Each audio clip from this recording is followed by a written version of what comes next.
써놓고 났더니 좀 불만이네요. 하나님의 형상을 회복해야 되는 이유, 뭐 이렇게 목적으로 써요. 주어로 써버렸어요. 그래서 좌우지간 하나님의 형상을 회복해야 됩니다.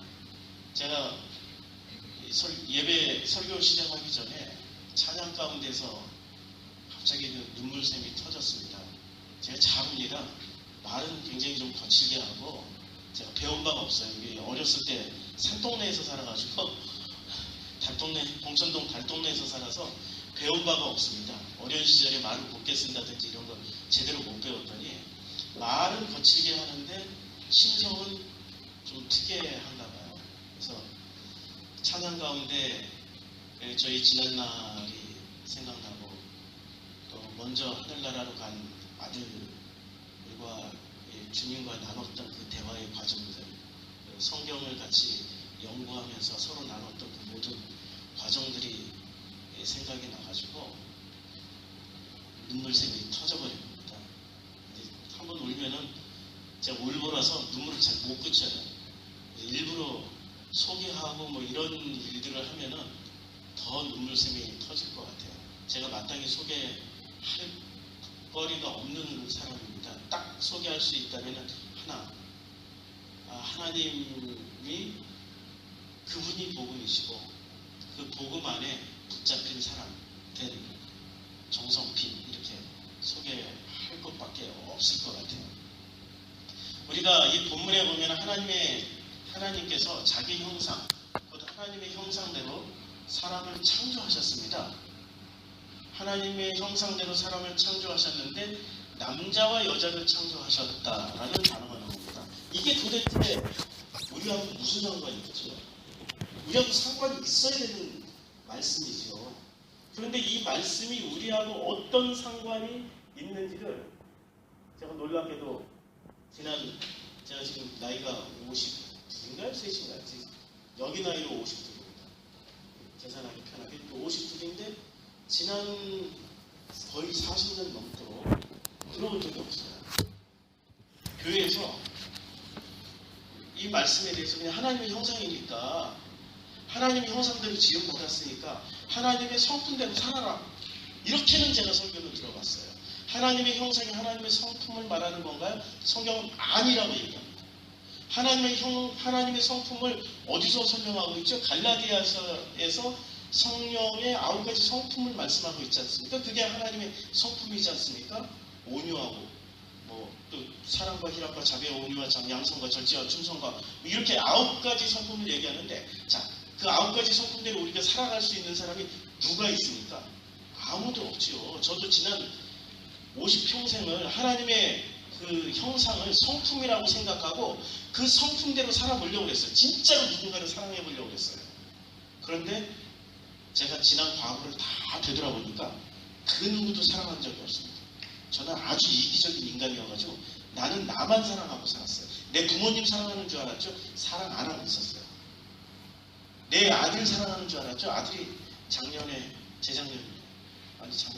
이제 날짜도 잃어버렸어요. 근데 언제 갔는지 벌써 해가 넘어가가지고 재작년에 하늘나라로 갔는데 그때 몹시 슬펐어요. 그게 사랑인 줄 알았어요. 그런데 아니더라고요.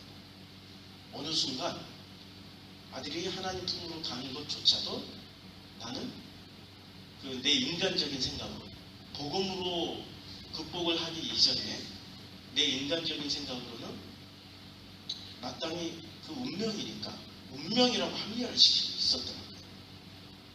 진짜로 내가 누군가를 사랑했던 적은 되돌아보니까 단 한 번도 없었어요. 오직 나는 나만 위해서 살았어요. 그게 자기 사랑. 벌써 사랑이라는 등록, 사랑과 희락과 자비와 양성과 온유와 절제와 충성과, 거기서 또 희락이라는 거, 내가 남을 위해서 기뻐한 적이 있었습니까? 나하고 연관된 타인을 위해서는 기뻐하죠.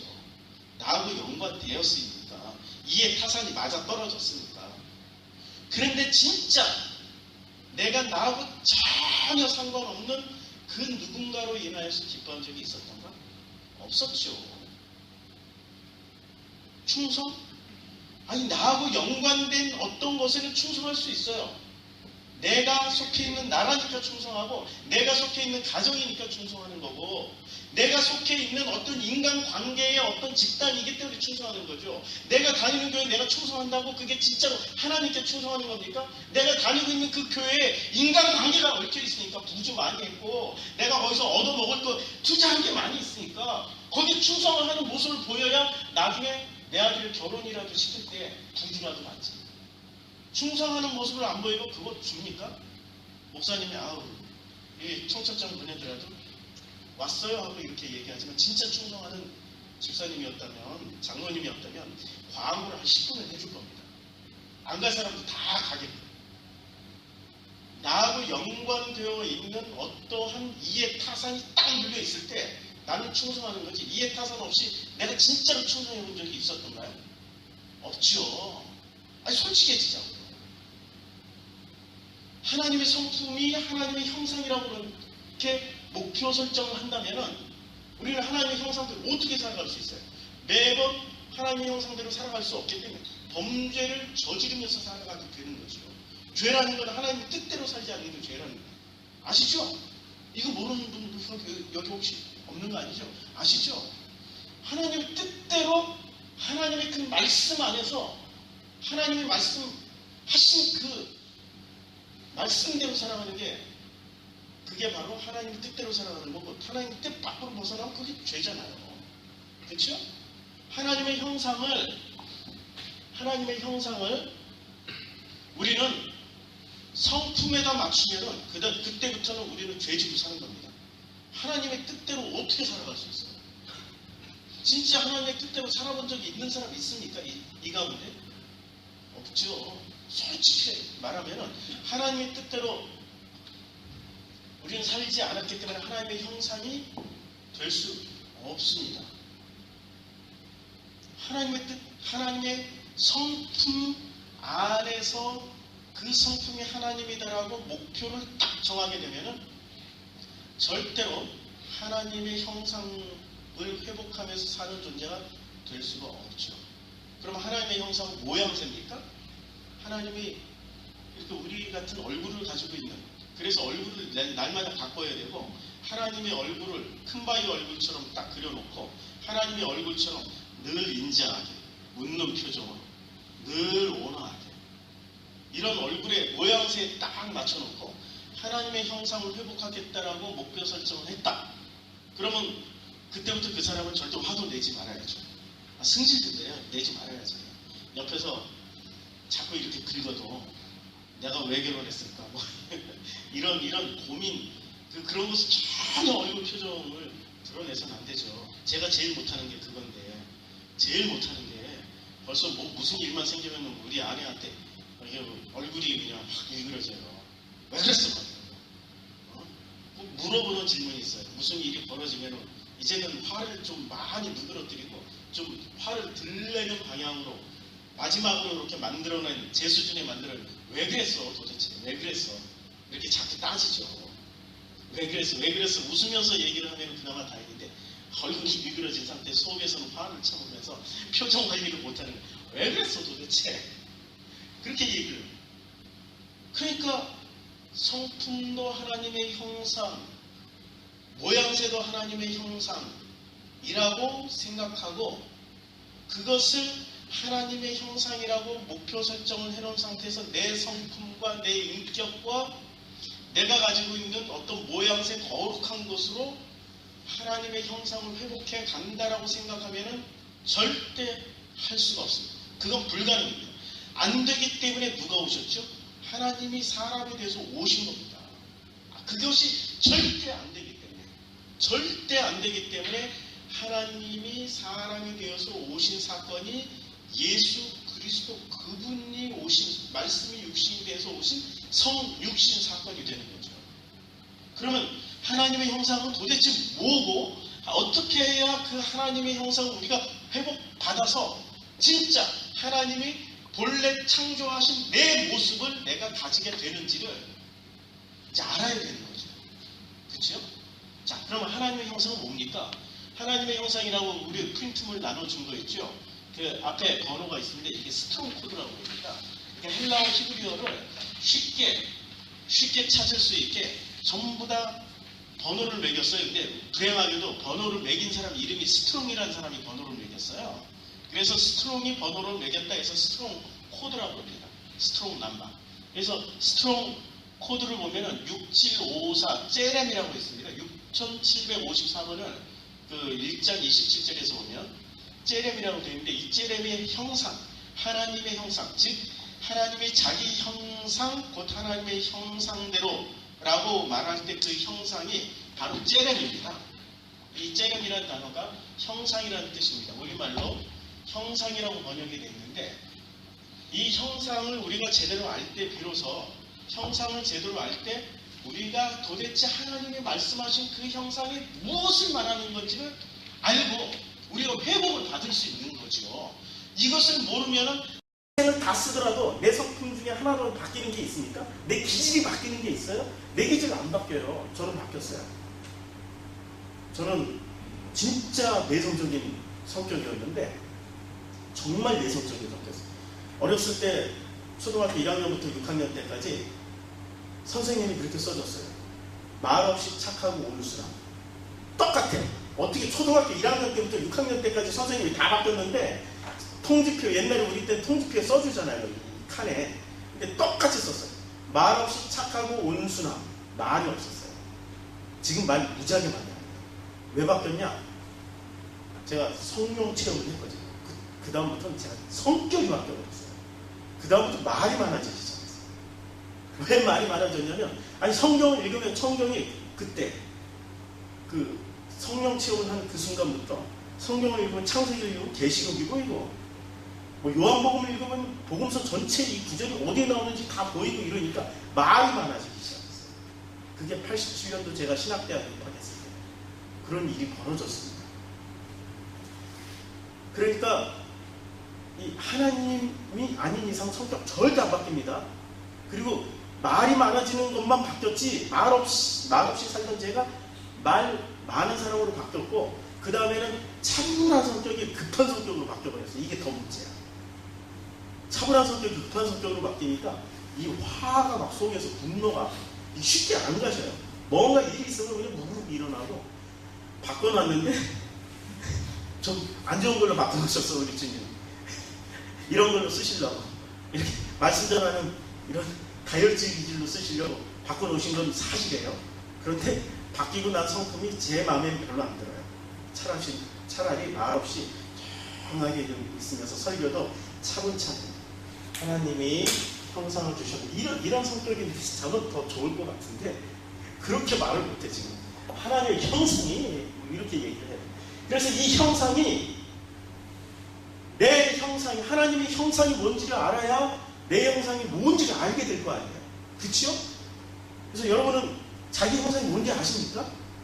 그러면 제가 여러분들에게 자기 형상이 뭔지 아십니까? 라고 이렇게 물어보면 어떻게 대답할까요? 내 성품이 어떻고, 그리고 내 얼굴이 어떻게 생겼고, 내 몸매는 어떻고, 전부 그렇게 생각하잖아요. 그게 아니라니까. 성경에서 말하는 하나님의 형상은 내 성격이나 인격을 물어보는 게 아니에요. 어차피 우리 인격은 선악과 따먹은 이후부터는 다 망가졌어. 우리 인격, 아무리 훌륭해 보이는 인격도 이렇게 조금만 파보면은 그 뒷모습 더 추합니다. 아주 추하고 이름 말할 수 없이 추하죠. 그 추한 인격들이 지금 한국의 사회는, 한국 교회에서 빵빵 터지잖아요. 대형교회 목사님들 거룩해 보이는데 설교할 때 얼마나 거룩해 보였습니까? 그러나 그 추한 인격이 한꺼풀만 딱 벗겨놓고 뒤돌아서 보니까 얼마나 추한지 이미 한국 사회 다 알고 있어요. 그 인격이 무슨 하나님의 형상이니까. 선악과 따먹고 난 이후에 우리의 인격은 하나님의 형상이 될 수가 없습니다. 그래서 예수 그리스도가 오셔야만 됐던 거고요. 우리 그 예수 그리스도가 올 때 비로소 우리의 인격이, 아니 우리의 형상이 뭔지를 알아야 예수 그리스도를 제대로 만나는 거죠. 우리의 형상도 모른 채로 하나님 앞에 나가면 하나님 안 만나줘요. 안 만나죠. 우리의 형상이 뭔지를 알아야 그 우리의 형상을 주님이 취하시는 거죠. 그리고 회복시켜 주시는 거죠. 그렇죠? 그 형상이 뭐냐면 째름인데, 이게 놀랍게도 그렇게 많이 쓰여지질 않았어요. 성경에서 어떤 히브리어 단어는 엄청 많이 쓰여져가지고 5,000번, 8,000번 쓰여졌는데요. 이 제렘은 16번밖에 안 쓰여졌습니다. 이 제렘이라는 하나의 형상이라는 이게 형상인데 이 형상이 16번밖에 안 쓰여졌는데 16번 쓰여진 것 중에 중요한 것을 제가 여기다 다 썼어요. 다 썼는데 가능하면 이렇게 기록을 해가지고 가세요. 기록을 해서 자꾸 들어보시길 바랍니다. 왜냐면 저처럼 설교하는 사람들이 그렇게 많지 않기 때문에 패턴이 없어요. 패턴이 없어서 자꾸 반복해서 들으셔야 됩니다. 이게 패턴, 사람 기억하는 게 패턴이 어떤 패턴이 들어와 있으면 어떤 단어 하나만 딱 들어오면 다 기억을 해버리잖아요. 내가 장사를 하는데 처음에는 그 장사하는 물건 이름 잘 기억을 못 하잖아요. 그런데 장사를 한 10년쯤 하면은 딱 보고 다 기억해버려요. 왜냐면 그 패턴이 내 머릿속에 들어와 있으니까. 그런데 이런 설교 패턴이 별로 없기 때문에 기록해 놓으시고 자꾸 반복해서 들으셔야 됩니다. 그래야 나중에는 그냥 착 얘기하면 착 기억이 돼요. 아시죠? 네. 자, 하나님의 형상, 이 하나님의 이 제렘이 쓰여졌던 데가 첫 번째가 형상을 말할 때, 우리말로 직역을 하면 형상이라고 말할 때 제렘이 쓰여졌고요. 두 번째는 우상이라고 말할 때도 제렘이 쓰여졌습니다. 우상. 세 번째는 독종의 형상. 그러니까 우상하고 독종은 좀 다르죠. 우상은 우리가 숭배하는 거고 독종은 어떤 모양새인데 우리를 아주 괴롭혔던 놈의 모양새를 만들어 놓은 게 독종의 형상이죠. 그렇죠? 그러니까 크게 세 가지로 쓰여졌습니다.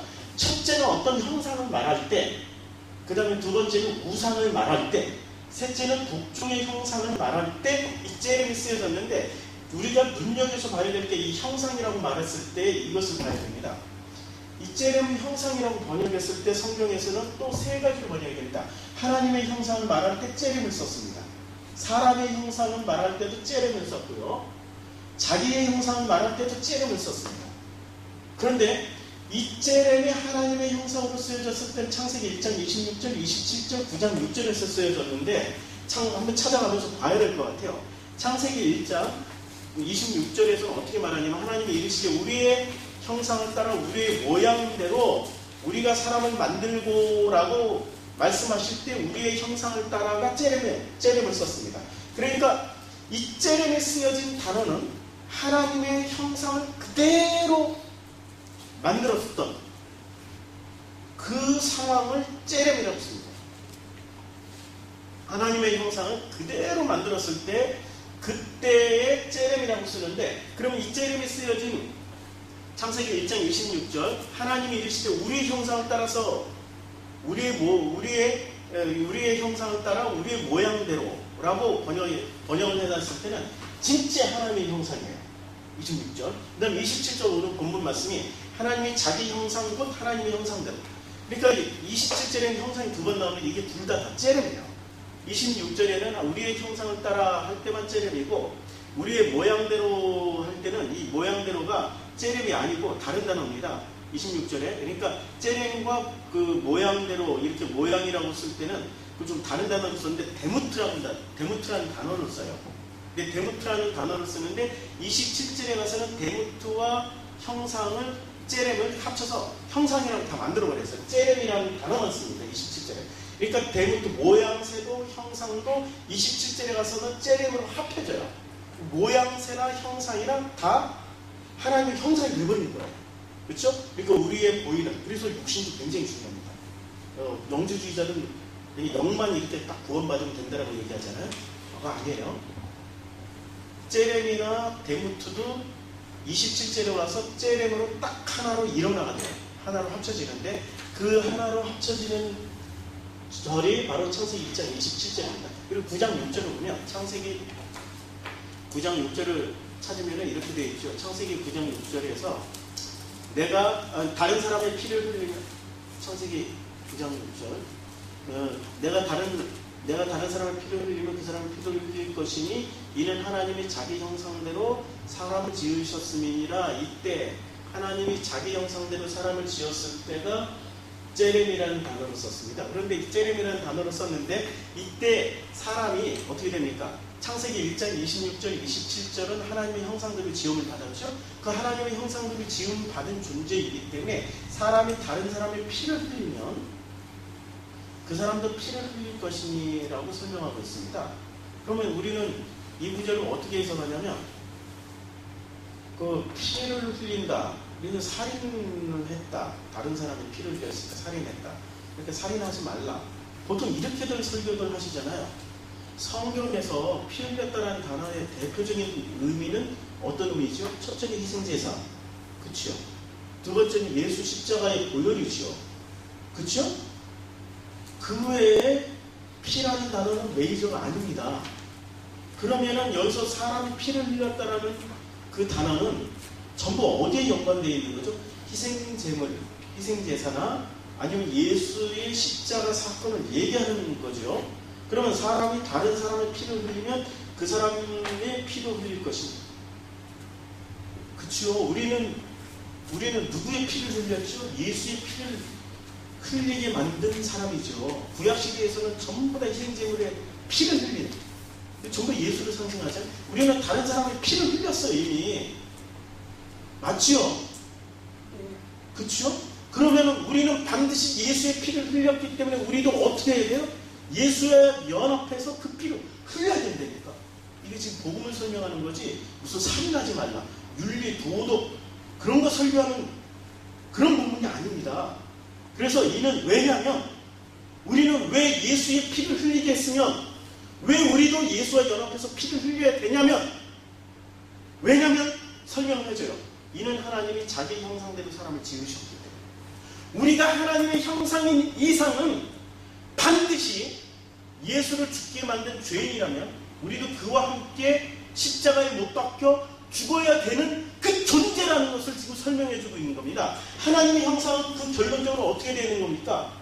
타락 이전에 그대로 하나님의 형상이라서 하나님을 받으십니다. 그런데 남의 피를 흘린 존재이기 때문에 예수라는 그 하나님을 우리가 죽였던 그 존재이기 때문에 어떻게 해야 되는 거죠?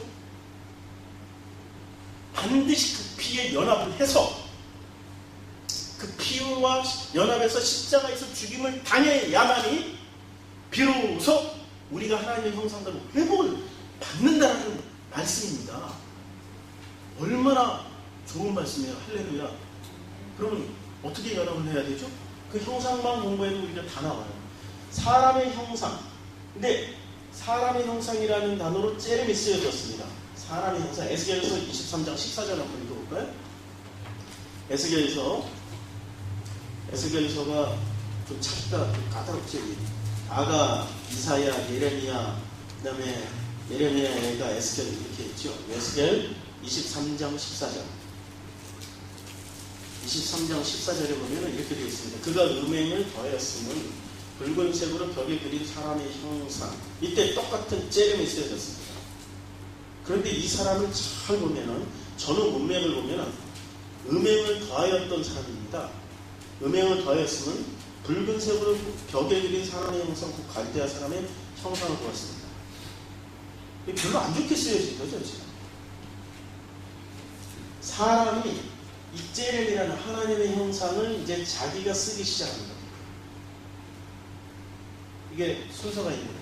하나님이 하나님의 형상으로 우리를 만들어 놓으셨는데, 하나님의 형상으로 우리를 창조하셨어요. 만드셨단 말입니다. 그런데 그 사람이 무엇으로 만드냐면 사람의 형상으로 만들어버려요. 순서가 그렇게 돼요.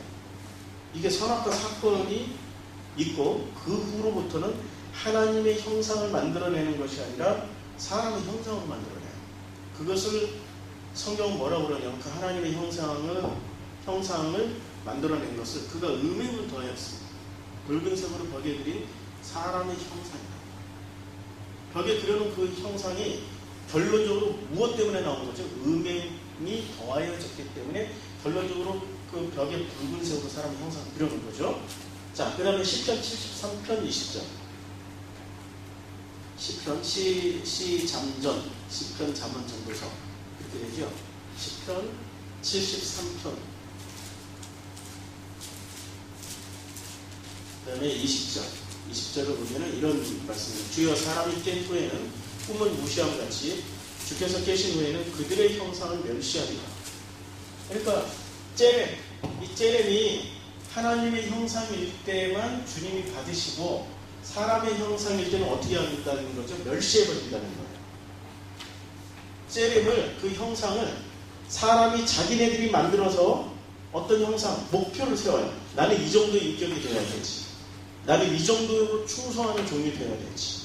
나는 이 정도로 주님 마음에 드는 사람으로 만들어 놔야지. 그거 좋은 거잖아요. 근데 그것조차도 하나님은 싫어하신다니까. 멸시해버리세요.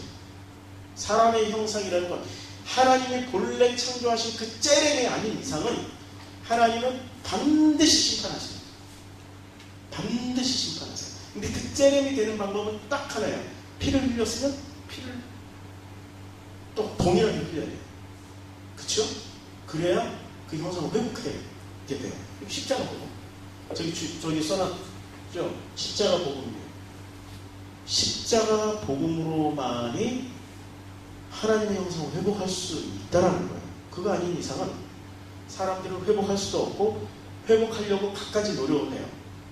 뭔가를 굉장히 풍성하게 만들어 놓고 굉장히 좋은 목표를 설정해 놓고 굉장히 아름다운 뭔가를 만들어 놓고 내가 그렇게 돼야 되겠다 라고 해도 안 돼요.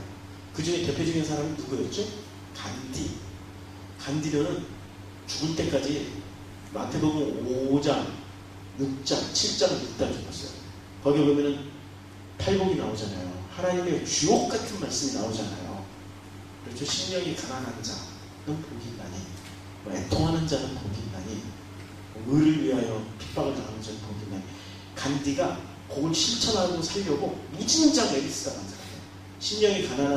심령이 가난한 자는 복이 있나니 그 구절을 평생 실천하려고 간디가 죽었을 때 남기게 뭘 남기고 왔어요? 그거 걸쳤던 뭘 이렇게 평생 돌렸던 물레. 아니 남긴 게 별로 없다니까? 그가 지금 13억이 된 인도를 생각하면 거대한 인도란 말이에요. 그렇죠? 그 거대한 인도의 초대 지도자였다. 지금으로 치면 대통령. 옛날 왕일 때 얼마나 많은 걸 남기고 갈 수 있었겠어요. 근데 안 남겼다니까? 뭘 실천하려고? 심령이 가난한 자는 복이 있나니. 그 가난을 실천한 거야.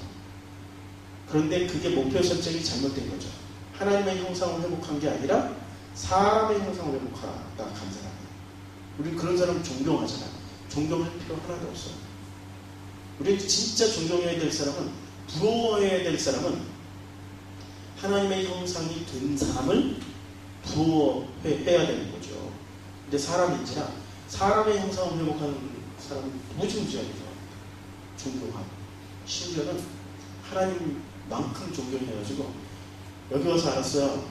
마라도나 정도가 있다는 거. 마라도나를 이 나라 사람들이 얼마나 존경하는지 마라도나 교가 있대요. 마라도나를 위해서 기도하고 마라도나를 위해서 예배드리고 그러면 마라도나 교가 있다는 말을 듣고 그렇지 사람 반드시 그리고 가게 돼 있어. 그리고 가게 돼 있어. 사람의 형상은 반드시 심판의 대상입니다. 자, 그 다음에 자기의 형상을 만드는 사람이 있어요. 자기의 형상. 근데 이 자기의 형상이 그 창세기 5장 3절인데 여기는 아담 이제 생각 잘해야 돼요. 아담은 130세에 자기의 모양 곧 자기의 형상과 같은 아들을 낳아 이름을 셋이라 하고 그랬죠. 자기의 형상대로 나왔는데 이 자기의 형상이 구분을 해야 됩니다. 자기의 형상이 여기 일반의 하나님의 형상인지 아니면 사람의 형상인지. 하나님의 형상을 낳는 아버지가 되면은 이미 그 사람은 하나님의 구원에 들어간 사람입니다. 그래서 5장 3절의 이 족보는 지금 그 구원의 구속사의 족보잖아요. 그렇죠? 지금 복음의 족보잖아요. 그런데 이 자기의 형상을 어떻게 만드는 사람들이 있냐면은 그 4장에 가면 4장을 보면은 4장에 자기의 형상을 만드는 사람들이 있습니다. 4장 17절부터 한번 보시겠어요? 이 가인의 이야기입니다. 가인이 아내와 동침하며 그가 임신하여 에녹을 낳은지라 가인이 성을 쌓고 그의 아들의 이름으로 성을 이름하여 에녹이라 하니라. 하나님 이 에녹이라고 이름을 줬어요. 그리고 에녹이 이럿을 낳고 이럿은 무야엘을 낳고 무야엘은 무드사엘을 낳고 이렇게 쭉 나오는데 이게 누구의 형상의 족보입니까? 사람 형상의 족보입니다. 그러면 5장에 나오는 족보는 5장 나오는 족보는 이거는 하나님의 형상 족보입니다. 하나님의 형상을 회복받은 그 사람들의 족보입니다. 그래서 하나님의 형상, 그러니까 제레미 형상이라는 단어로 쓰여졌을 때는, 이 형상이라는 단어로 쓰여졌을 때는 하나님의 형상으로 쓰여질 수 있고 사람의 형상으로 쓰여질 수 있고 자기의 형상으로 쓰여질 수 있는데, 하나님의 형상으로 쓰여지고 하나님의 형상으로 회복받아야만 구원이 이루어지는 겁니다. 사람의 형상으로만 끝까지 남아있다면 이 사람은 저주의 대상입니다. 심판의 대상이 되는 거죠. 그리고 하나님의 형상이 됐던 사람의 형상이 됐던 사람은 반드시 자기의 형상을 낳게 되어 있습니다. 반드시 자기의 형상을 재생산한다고 그러죠. 이게 그 과학적인 용어로는 재생산을 하고, 그 다음에 우리 인간의 용어로는 아들을 낳는다고 그러죠. 반드시 어떤 형상을 낳게 되어 있는데, 하나님의 형상을 낳는 사람은 창세기 5장의 족보로 들어갈 수가 있어요. 구원의 족보로 들어갈 수 있고, 사람의 형상을 낳는 사람은 가인의 족보로 들어가게 되는 거죠. 성경은 그것을 일목요연하게 이렇게 설명을 해주고 있습니다. 그리고 이 형상이 우상이라는 뜻으로 쓰여질 때가 있습니다. 우상이라는 뜻으로 쓰여질 수 있는데, 히브리어는 참 놀랍습니다. 오늘 목사님이 예배 전에 바라크라는, 복이라는 단어가 바라크예요. 이 바라크가 복으로도 쓰여지지만 저주로도 쓰여집니다. 심판, 저주, 심지어는 환란. 그래서 이 바라크라는 단어는 분명히 하나인데 의미를 두 개를 가지고 있어요. 히브리어는 놀랍게도 명사가 꼭 이 하나의 뜻을 가지고 꼭 반대의 뜻도 같이 가지고 있는 경우가 많이 있어요. 제렘이라는 단어가 형상인데, 이 형상이 하나님의 형상도 될 수 있고 사람의 형상으로도 될 수 있단 말이에요. 이것처럼 하나님의 형상도 될 수 있고 하나님의 반대에 있는 우상의 형상으로도 쓰여질 수 있다는 거죠. 그렇죠? 그것을 히브리어에서는 이 두 개의 개념을 가진다고 해서 이 쌍수, 그러니까 샤마임 하면은 샤마임이 하늘이라는 뜻이에요. 근데 이 하늘이라는 이 샤마임이라는 단어가 이게 하늘의 하늘이 될 수 있고 땅의 하늘로도 번역이 될 수 있어요. 그래서 지옥을 어디라고 얘기하죠? 높은 쪽에 있는 하늘 샤마임을 지옥이라고 말하고, 땅 쪽에 있는 하늘을 샤마임, 그 샤마임을 지옥이라고 하죠. 그렇죠? 그러니까 샤마임이 천국도 될 수 있고 지옥도 될 수 있는데, 인간은 하나님의 형상을 회복받은 사람은 진짜의 천국을 추구를 해요. 그런데 사람의 형상을 하나님의 형상을 회복받지 못한 사람의 형상 그대로인 사람이나 자기의 형상 중에서도 사람의 형상을 취하고 있는 그 사람은 어디에 천국을 취하고 있냐면, 어디에 하늘을 취하냐면 땅에 있는 샤마임, 그 하늘을 취해요. 그래서 이쪽에 사람의 형상을 가지고 있는 고놈의 인간들이, 제가 좀 말이 굉장히 거칩니다. 지금 굉장히 애를 쓰고 있어요. 거칠게 안 하려고 무진장 애를 쓰고 있습니다. 제가 막 이 복음을 얘기하다 보면 흥분을 해요. 흥분을 해가지고 무지 진짜 제가 이렇게 설교하는 내용을 안 듣는 분들 중에는 입이 거쳐요. 입이 곧다이라서 내가 어떻게 했던 겁니까? 어떻게 목사가 그 주둥이에서 저런 소리가 나오냐 하고 막 이렇게 막 욕을 하시는 분들이 있어요. 제가 좀 그래요. 말이 참 거쳐요. 이 땅적인 천국을 추구하는 사람들은 그분들이 천국을 얘기할 때 들어보면 확실하게 보여요. 그분들이 추구하는 천국들은 알라하 아크만하고 폭탄 테러하는 분들의 천국은 처녀가 9명이 있고, 더 많은 사람을 테러로 죽인 사람들은 그 아름다운 처녀가 24명이 있다고 그러나? 좌우지간 9명보다 훨씬 많아요. 그게 자기네들 천국이래. 그치요? 근데 기독교인들의 천국도 거기 가면 와, 막 수정같이 맑은 물이 흐르고, 뭐 거기 과일 열매마다 그냥 열매가 주렁주렁 열려서 평생 그 열매 따먹고 있고, 길 가면 전부 황금이고, 어딜 가면 전부 다이아몬드 에메랄드라고, 와, 그런 천국에 나 꼭 가고 싶다고 그러고, 그게 천국이에요? 아니면 하늘 하셴마임입니까? 아니면 이 땅에 있는 하르츠 하셴마임입니까? 이 땅에 있는 그 하늘을 얘기하는 거니까, 거기는 우리는 엄밀하게 말하면 천국이 아니고 지옥. 그게 지옥. 구분 잘 하셔야 돼요.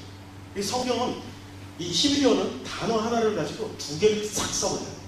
그래서 자기가 하나님의 형상을 회복한 사람은 똑같은 두 개의 의미, 하나의 단어에 두 개의 의미를 가지고 있어 그것을 꼭 하나님의 형상을 회복한 사람 하나님의 것을 취하고 사람의 하나님의 형상을 취하지 못한 회복하지 못한 사람은 반드시 인간의 것을 취하게 되어 있어요.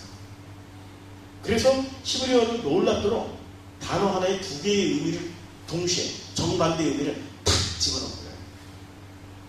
어떻게 해석하느냐에 따라서 확 달라져요. 자, 우상이 있어요. 우상, 열왕기하 11장 18절을 보면 이렇게 쓰여졌습니다. 왕하가 어디 있냐면요, 사무엘 상하 왕이 있어요. 열왕기하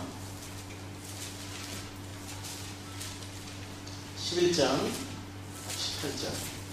저도 찾는데 좀 시간이 걸리네요.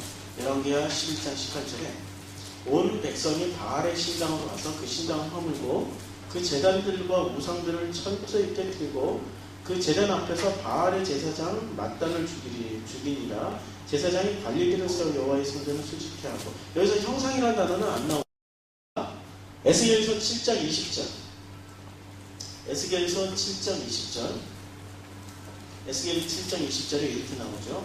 그들이 그 화려한 장식으로 말미암아 교만을 품었고 또 그것으로 가증한 우상, 성경을 가증한 째рем이라고 얘기하고 있습니다. 가증한 째렘, 가증한 형상.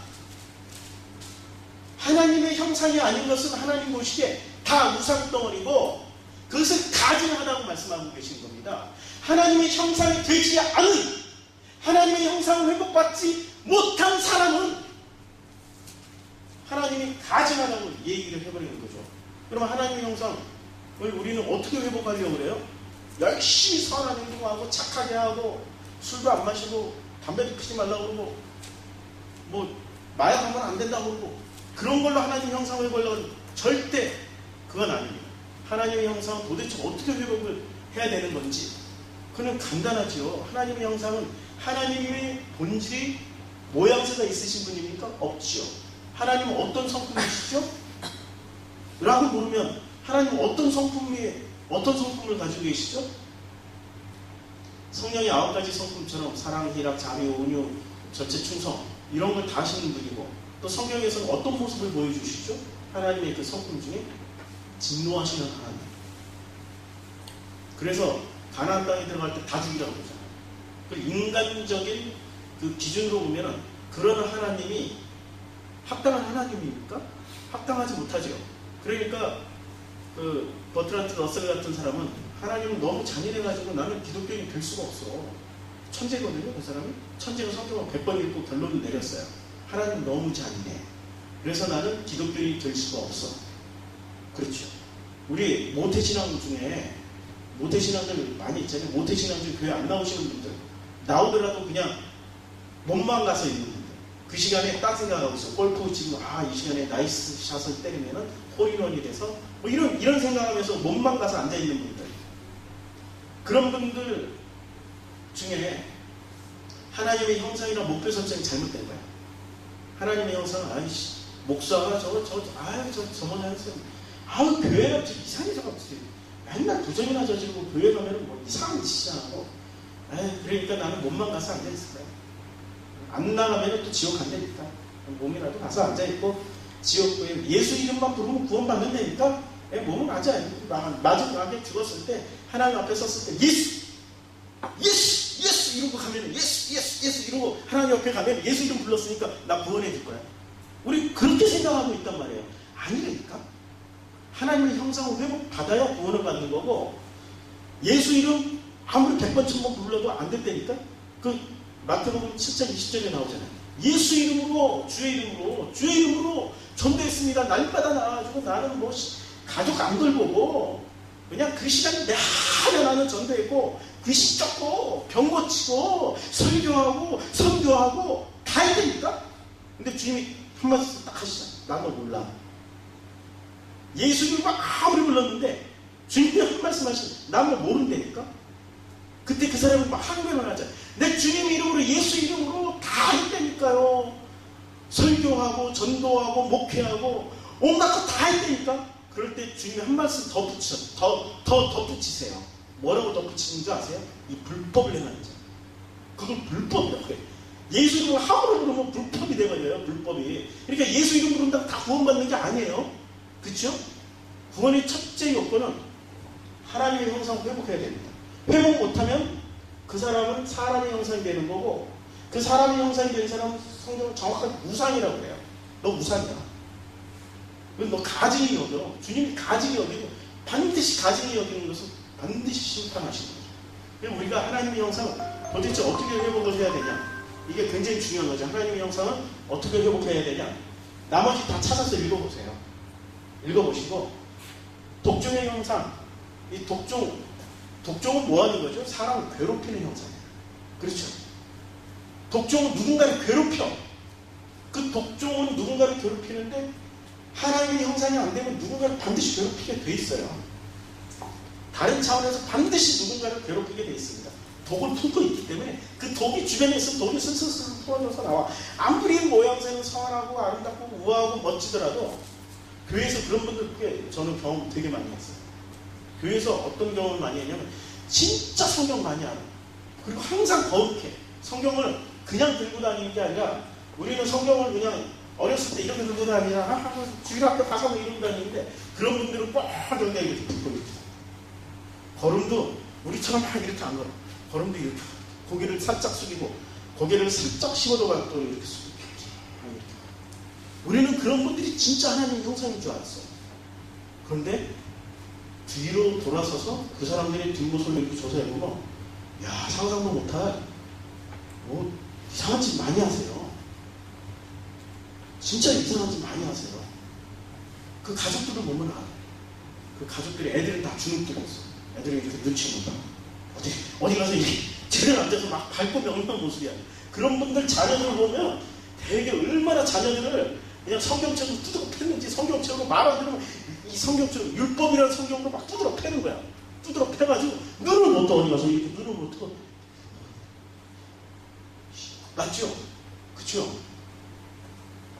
그게 하나님의 형상을 회복하는 길이 아니라니까. 이러고 한다고. 그런 사람들은 그 속에 하나님의 형상을 회복 안 했으니까 속에서 뭐가 나오는 거예요?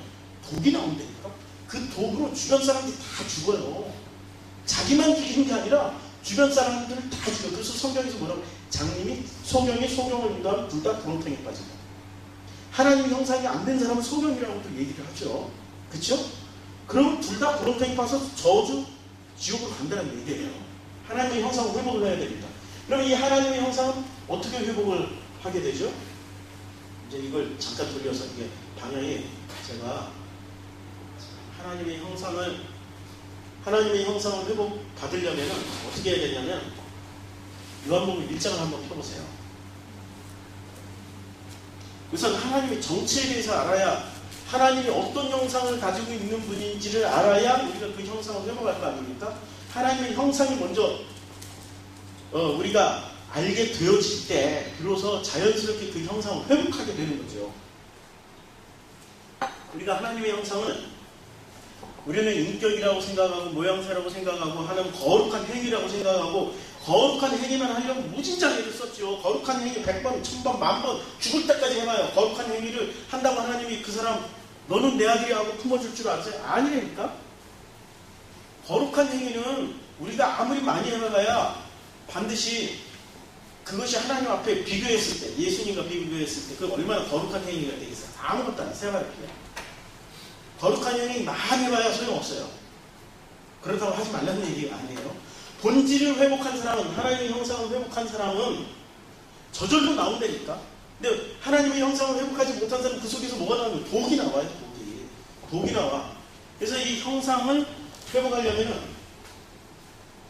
하나님의 형상을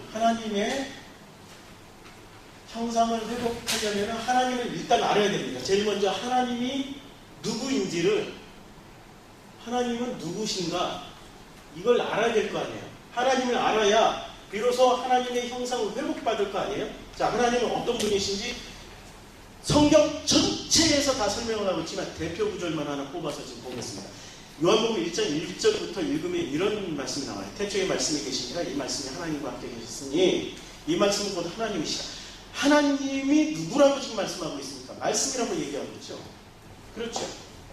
하나님 누구시냐면 첫째는 하나님은 말씀이세요. 하나님은 말씀이시다. 하나님이 형상이 있으세요? 없죠. 모양새도 없으세요. 그래서 우리는 어떤 우상도 만들지 말라고 그러잖아요. 그렇죠? 그러니까 하나님은 말씀이시기 때문에 말씀이 형태가 없잖아요. 근데 이 말씀은 반드시 어딘가에 담겨야 돼. 그래서 말씀 그릇이라고 그래요. 말씀이 담기는 장소를 그릇이라고 그래요. 그래서 하나님이 우리들을 뭐라고 그러죠? 그릇. 당신은 창조주, 그릇을 만드신 분. 그 그릇에 무엇을 담든지 너희가 그냥 그 담긴 그것이 자체가 보하면은 그것 자체로 만족하고 살아라고 말씀하시는 거예요. 그러니까 우리 말씀을 담는 것을 뭐라고 그러냐면 그릇. 그럼 우리는 그릇. 그렇죠. 하나님이 말씀이니까 이제 우리 형상 나오잖아요. 그렇죠. 모양새는 하나님은 말씀이시면은 우리의 모양새는 첫째는 뭐예요? 그릇. 그릇은 그러면 그릇에 말씀이 담기면 이 그릇은 무슨 그릇? 보물 그릇. 보물 그릇. 이건 좀 멋있게 표현하는 단어가 있는데 보물을 담는 그릇은 뭐라고 그러죠? 보물단지? 예? 보석함 됩니다. 제가 어린 시절을 험한 동네에서 살았더니 이렇게 우아하고 아름다운 단어는 잘 생각이 안 나요. 보석함. 그릇 중에 보석함이 되는 거예요. 말씀을 다 듣고 있으면 그것을 성경에서 여러 가지로 표현해요. 왕 같은 제사장이라고 표현하고 왕이라고 표현하고 왕자라고 표현하고 여러 가지로 표현하는데 본질은 말씀을 담고 있는 이 말씀이 보호하잖아요. 이 보석을 담고 있는 그릇은 보석함이 되는 거죠. 그렇죠? 자, 모양새는 우리 그릇입니다. 얼굴이나 이런 몸뚱이가 아니에요. 중요한 것은 우리가 그릇이에요. 어떤 말씀을 담고 있느냐. 자, 그래서 이 그릇도 두 가지가 있겠죠. 그릇 중에 두 가지가 있는데 하나님의 말씀을 담고 있으면은 보석함이 되고 사람의 말만 가득 담고 있으면 이 사람은 뭐가 되는 거죠? 그냥 사람의 형상이에요. 사람의 형상이 된 그냥 그릇. 자, 이 두 그릇을 비교하면 어느 게 겉모양은 더 화려하고 아름다울 것 같습니까? 주인 분명히 말씀하셨어요. 질그릇. 보석 담고 있는 그릇은 질그릇이야. 성경 나왔잖아요. 질그릇. 겉모양은 저처럼 생겼어요. 난 이런 대목에서 너무너무 위로를 받아요. 너무너무 위로를 받고 너무너무 좋아. 겉모양은 그냥 저처럼 이렇게 대충 생겼어요. 대충. 키도 좀 작고. 그런데 사람의 형상은 제가 어제 카톨릭교회 무슨 거리죠? 지금 번화한 거리에 리바다비아의 공원 앞에 있는 카톨릭교회 땡땡 종치기 때문에 한번 가봤어요. 또 집사님이 거기 가면은 재미난 인형들이 많이 있다고 갔어요. 와, 금치를 해놨는데 인형마다 금치를 해놓고 인형들이 들어가 있는 뭐라고 그러냐? 집도 아니고 무슨 거기에 다 금치를 해놓고 얼마나 화려하게 해놨는지 사람의 형상은 진짜 화려해요. 온 천지에 금치를 하고 산다니까. 금치하고 살아. 금치. 근데 하나님의 말씀을 담은 그릇들은 누가 봐도 그냥 인간의 모습 그대로야. 흉엄을 다 드러나 있어. 성격이 바뀌는 거 아니에요? 성격도 더러워. 습관이 나빠가지고 맨날 제가 좋은 용어를 잘 못 써요. 어렸을 때는 푸사리 먹고 맨날 혼나. 그래도 하나님의 형상이면 그걸로 되는 거예요. 그런데 사람의 형상, 사람의 말을 가득 담고 있는 사람들은 사람의 말이 얼마나 근사하게 많아요. 사람의 말이 성공하는 사람들의 7가지 법칙. 그걸 다 담고 있어요. 7가지 법칙 중에 인간관리가 나와요. 얼마나 사람 관리 잘해요. 날마다 이렇게 예배 끝나면 문자를 해. 집사님, 오늘은 나는 이런 설교에 너무너무 은혜 받았어요. 집사님 이런 설교에 은혜를 받으셨죠? 우리 수요일 날 또 봐요, 집사님. 그거 사람의 말일까? 하나님의 말일까? 그건 잘해야 된다니까. 복음은 그렇게 말하는 거 아니에요. 복음은 그 말씀을 전하, 우리 목사님 너무너무 훌륭하지. 이런 소리가 우리 목사님 너무너무, 우리 목사님을 위해서 우리가 목요일날 만나서 박사드리기 위해인데 집사님 와서 축복된 자리에 와서 우리 밥 한 번 같이 먹고 목사님 기도 갖고 축복받아? 구분 돼요? 구분 돼요? 구분 되죠? 그 사람의 말이니까.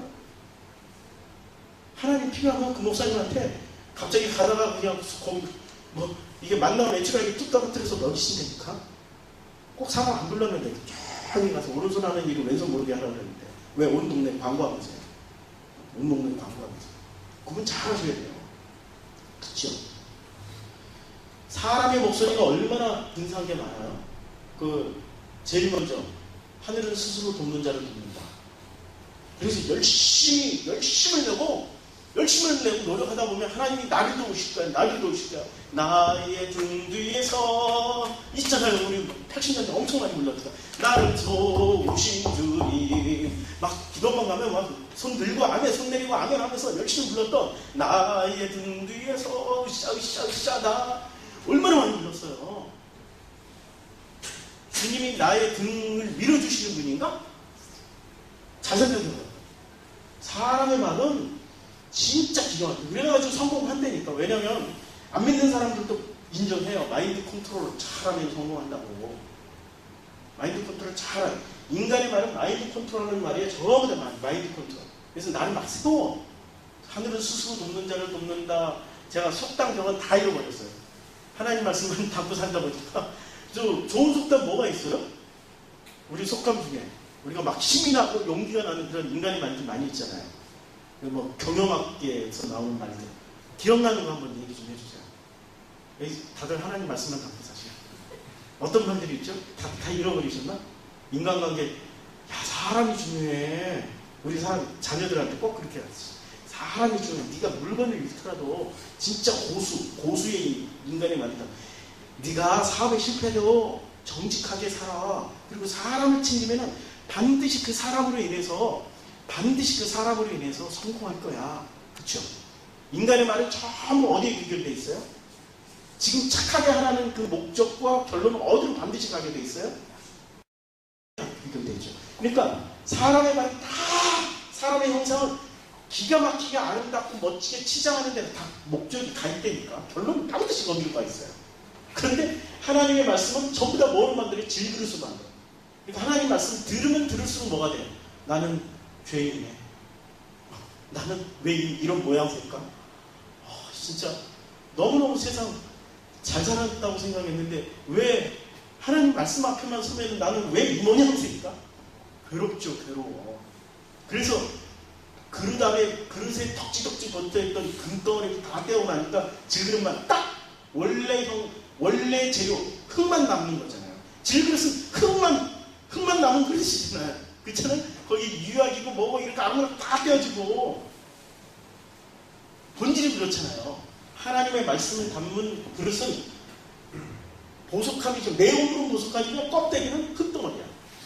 그런데 사람의 말을 담은 그 사람의 형상대로 살아갔던 사람들은 뭐가 되냐면 껍데기는 진짜 회칠해서 아름다워. 속에는 시체가 심판받으면 반드시 죽어야 되는, 이미 죽어있는 시체가 들어가 있는 회칠한 무덤이 되는 거죠. 성경은 여러 가지로 얘기를 하고 있습니다. 성경은 하나로만 얘기를 하고 있질 않아요. 엄청나게. 그래서 지금 모양새는 불안해, 힘들어. 누가 봐도 정말 훌륭한 사람은 아니야. 그러나 그 속에 하나님의 말씀을 담고 있으면 하나님의 형상이 회복되고 그 사람이 하나님이 가장 사랑하는 사람이 된다는 것. 이건 지금 성경이 말씀하고 있습니다. 그리고 하나님의 정체는, 하나님의 형상은 뭐냐면 첫째는 말씀이에요. 그리고 그 말씀이 어떻게 되냐면 1장 14절, 요한복음 1장 14절에 이렇게 말씀하고 있죠. 말씀이 육신이 되어 우리 가운데 거하시네. 지금 말씀이 육신이 되어서 오셨어요. 그럼 그 하나님의 형상은 이 말씀이 뭐가 돼서 왔습니까? 육신이 왔어요. 육신이 돼서 왔습니다. 우리 육신 가운데 이 말씀을 담고 있으면 뭐가 되는 거죠? 하나님 형상이 되는 거죠. 그러니까 하나님의 형상을 회복하는 그 본질은 뭘 가지고 있어야 되는 거죠? 말씀. 말씀을 가지고 있어야 됩니다. 그런데 이 말씀이 하나님의 형상을 가지고 있는 하나님의 형상을 회복하는데 가장 중요한 건 말씀을 회복하는데 이 말씀을 어떤 식으로 담느냐? 사람의 형상대로 담으면은 그건 사람의 형상이 되는 거고 하나님의 형상대로 담으면은 보석함이 되는 거죠. 이 세상에 얼마나 많은 사람의 말들, 사람의 형상대로 담겨진 말들이 얼마나 많이 있습니까? 지성이면 감천이다를 살짝 바꿔가지고 지성이면 감천이다 그게 성경이 나옵니까? 안 나온다니까? 그런데 왜 교회에서 지성이면 감천이다를 가르쳐줘? 열심히 충성 봉사하면은 복 받는다라고 하늘을 감동시킨다고 그래서 하나님이 너무 감동해가지고 그 하나님 그 사람에게 복을 준다고 왜 그따위로 가르쳐? 죄송합니다. 제가 원래 이래요. 이거 이렇게 얘기를 안 하려고 엄청 노력하고 있는데 도로 이렇게 얘기를 하네. 진짜 지성이면 감천으로 살아왔던 분들 제 말씀 듣고 놀라지 마세요. 하나님이 말씀하시는 저보다 몇천 배 무섭게 말씀하실 겁니다. 왜냐면 심판을 하실 거니까. 그렇게 가르치면 안 된다니까. 그런데 그게 복음인 줄 알고 그게 하나님의 말씀인 줄 알고 그 말씀만 잔뜩 담고 있으면은 그게 어디 하나님의 형상을 회복시켜주고 회복받는 일이 됩니까? 하나님과 상관없는 일이 되는 거죠. 하나님의 말씀은 그 복음 안에 담겨 있어서 그 복음 그대로 받아야 되는 겁니다. 그때 그 사람이 하나님의 형상이 되는 거죠. 지금 이 시간에 수없이 많이 예배를 드리고 수많은 교회들이 예배를 드리지만 정말로 복음을 전해줘서 그 복음이신 그 말씀이 우리 육신 안에 담겨서 말씀 육신이 되는 이 사건이 지금 어떤 교회에서 일어나서 도대체 어느 교회에서 그 복음이 회복되어져서 정말 하나님의 형상대로 그 아버지의 그 마음 그대로 살아가는 그런 교인들이 어떤 교회가 있는지 그런 걸 생각하면 눈물이 납니다. 눈물이 나. 전부 자기 식대로 성경을 해석해가지고 자기 식대로 해석한 대표적인 게 사랑이라는 단어네요. 성경에 어디 하나님이 사람을 사랑하시되 항상 좋게만 사랑해 주신 적이 있어요? 아니 아브라함부터 한번 생각해 보자고요. 아브라함을 사랑하시는데 아브라함에게 내가 원하는 방식대로 아브라함이 원하는 방식대로 아브라함이 원하는 대로 하나님이 다 해주셨냐 이거지. 잘 생각해보라고. 아브라함이 싫어하는 것만 시켰어요. 본토 친척 아비집 떠나라. 갈대아 우르는 그때는 저 지금 이 나라 와서 100년 전에 비례했었대요. 우리나라 100년 전에 화장실 이 화장실 우리나라 수세식으로 다 바뀐 게 불과 20년도 채 안 돼요. 그쵸? 한국은 20년도 채 안 되는데 100년 전에 비대가 있었대. 근데 더 놀랄 일은 갈대아 우르 그 아브라함이 살던 갈대아 우르에 수세식 화장실이고 비대가 있었어요. 거기를 떠나서 가나안 타고 가라 그러면은 아니 그런 문화 문명을 누리던 그 아브라함이 떠나가지고 불평불만 하지요. 불평불만. 그쵸? 그때 갈대아 우르 문명이 엄청난 문명이었습니다. 바벨론 문화.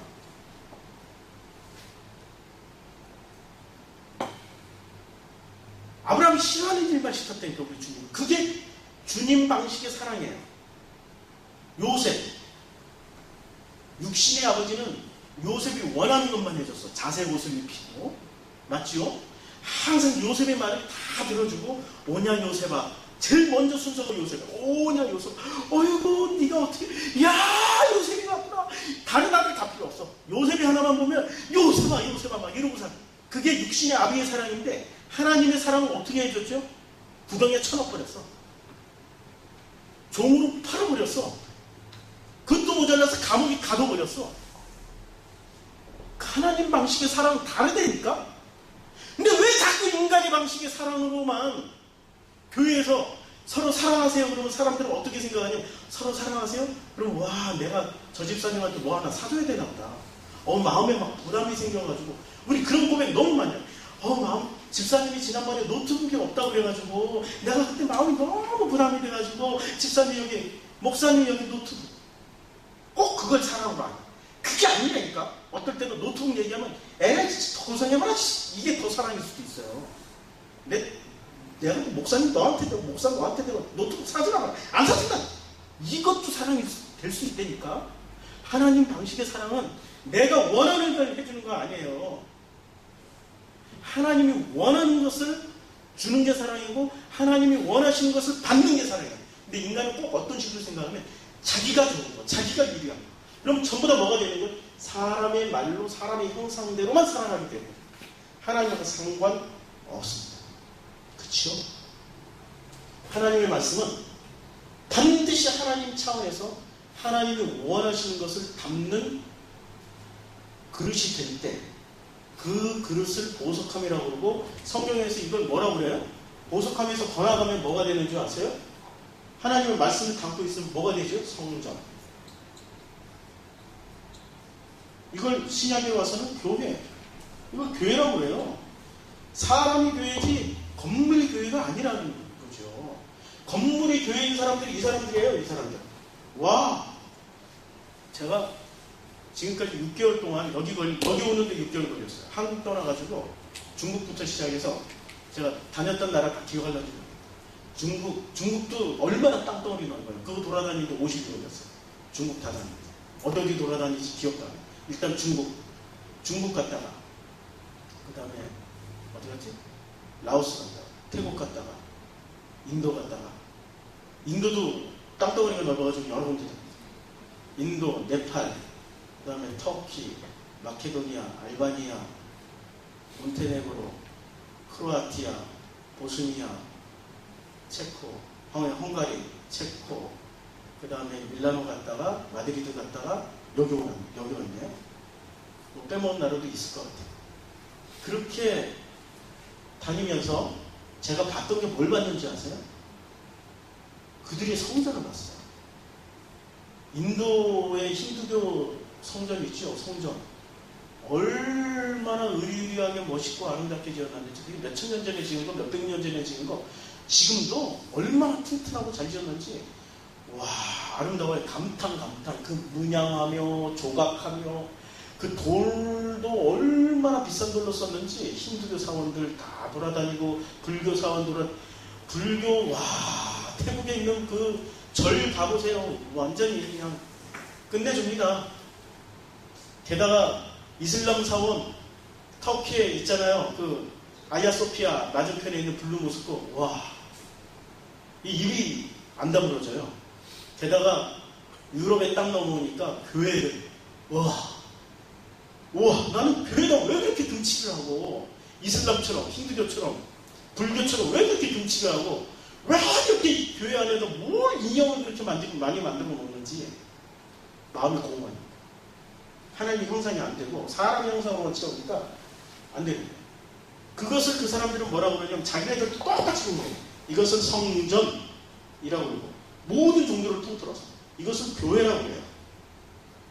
모든 종교를 통틀어서. 그렇죠? 이렇게 표현을 하고 있다니까. 그런데 겉으로는 똑같은 교회이지만 우리는 말씀, 하나님의 형상이신 그 말씀을 담고 있는 진짜 교회가 되는 거죠. 성경에서의 진짜 교회는 나를 얘기하는 겁니다. 나를 얘기하는 거예요. 가짜 교회는 주님이 어떻게 하세요? 당신 십자가에서 달리시면서 어떻게 말씀하십니까? 다음으로 줄 거야. 돌아가도 돌 위에 남지 않고 다음으로 줄 거야. 그렇게 말씀하셨죠. 다 허물어버린다. 허물어진다니까. 그 허물어진 사건을 다시 표현하면 이 땅에서 허물어지면은 허물어지고 진짜 교회를 다시 세우는 거예요. 이 땅에서 허물어지면. 이 땅에서 허물어져요. 그게 허물어지고 다시 세울 때는 진짜 교회로 세워져요. 사람의 형상에서 하나님의 형상으로 세워지는데 이것을 이 땅에서 못 허물고 갔을 때는 어떻게 돼요? 하나님 허물으시는 것을 뭐라고 표현하냐면 심판이라고 표현해요. 심판받는다니까. 얼마나 무서워. 그러니까 우리는 이 길로 나가야죠. 교회의 본질은 누구? 교회의 본질은 담임 목사님이 아니고 교회의 본질은 나야. 하나님 나를 사랑하셔요. 요거는 지독히 이기적이어도 돼요. 지독히 이기적. 하나님 나만을 사랑하셔. 나만 사랑하신대. 그렇게 말해도 돼. 하나님은 나도 사랑하고 너도 사랑해. 이렇게 표현 안 해도 돼. 하나님은 나만 사랑하셔도 돼. 왜냐하면 복음을 알게 되면 내가 본다. 나중에 이제 주일마다 제가 설교할 거니까 제가 미리 이렇게 드리는 거예요. 자, 말씀이 육신이 돼서 왔어요. 그럼 말씀이 육신이 돼서 이제 회복한 사람들은 창세기 1장 27절에 한번 쭉 다시 한번 창세기 1장 27절을 읽어주시겠어요? 창세기 1장 27절. 형상, 곧 하나님의 형상대로 사람을 창조하시되 남자와 여자를 창조하시고. 남자와 여자를 창조했다고 그랬죠. 근데 남자와 여자라는 그 단어가 이렇게 나와 있습니다. 자칼은 남자예요. 우리말로 번역된 이 자칼이라는 단어가 남자라고 번역이 되어 있어요. 네케바는 여자라고 번역이 되어 있습니다. 왜 남자가 여자를 창조하셨지? 이상하다. 왜 암수항상, 과학적으로 생각하면 암수항상에 대해서 생육하고 원성하고 이렇게 해서 뭐 온 땅에 충만하고 뭐 이런 걸로 이렇게 이해를 하는데 그게 바로 사람의 논리예요. 그게. 성경은 사람의 논리로 이렇게 이해될 수 있는 그 말씀이 결코 아닙니다. 성경은 오직 주님의 관점으로만 바뀌어야 성경이 해석되는 거죠. 남자와 여자를 창조하실 때는 반드시 그 이유가 있습니다. 어떤 이유가 있냐면 남자와 여자로 만든 이유는 반드시 뭘 하라고 만들었어요? 결혼하라고. 결혼을 해야 돼요. 결혼 안 하고 혼자 사는 것을 성경은 유독지도 성경을 처음부터 끝까지 읽으면 성경이 제일 싫어하는 게 하나님이 제일 싫어하는 게 뭐냐면 성경에서 제일 강조해서 말하는 게 남자가 여자가 꼭 혼인하라. 혼자 사는 것도 안 좋고 그리고 남자와 남자가 더불어서 부끄러운 짓 하는 것도 안 좋고 여자가 여자와 더불어 부끄러운 짓 하는 것도 안 좋다고 반드시 얘기를 해요. 그것은 무슨 얘기냐면 실제로 그것을 문자 그대로 받아들여가지고 동성애 나빠 막 이러면은 그 사람이 이상한 거예요. 성경에서. 근데 그 세속에서는 뭐라고 그런 사람들을 앞장 세워가지고 막 뭐라고 해요? 당신이 회장님 하시고 동성애 반대 금지법을 통과시키라고 막 밀어버리잖아요. 밀어버려. 성경은 그런 의도로 말을 한 게 아니에요. 그런 의도로 동성애 반대하라고 뭐 그런 의도로 말하는 게 아니라 반드시 결혼하라고 말을 하는데 반드시 왜 결혼을 해야 될까? 이 땅에 무슨 남자 숫자, 사람의 숫자를 늘리려고? 아니라니까요. 그 결혼이라는 시스템을 통해 가지고 결혼이라는 제도를 통해서 뭘 가르쳐 주려고 하냐면은 하나님의 그 형상, 하나님의 형상의 그 말씀과 나라는 이 인간의 형상이 만나는 방법을 가르쳐 주려고 결혼이라는 제도를 그렇게 누누이 강조해서 얘기를 한 거예요. 그걸 알게 되면은 바울처럼 난 혼자 살아? 그러나 내가 권면하는데 참지 못하면은 그냥 결혼해? 이렇게 얘기를 하는 거예요. 그러니까 바울은 자기가 복음을 알고 있는 그 자기가 결혼을 안 했다니까? 난센스지요. 그치요? 성경대로 말씀대로 살려면 반드시 결혼을 해야 돼요. 바울도. 근데 왜 혼자 살아? 본질을 아는 자인 거예요.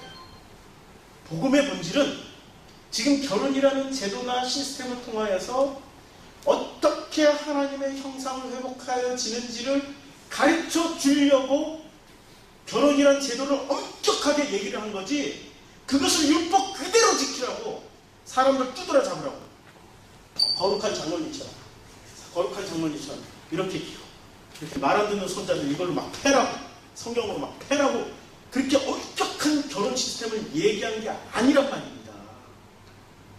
본질은 어떻게 하나님의 형상을 회복하는지를 가르쳐 주려고 우리들에게 말씀을 하는 거죠. 자, 그래서 여기 제가 적지를 않아가지고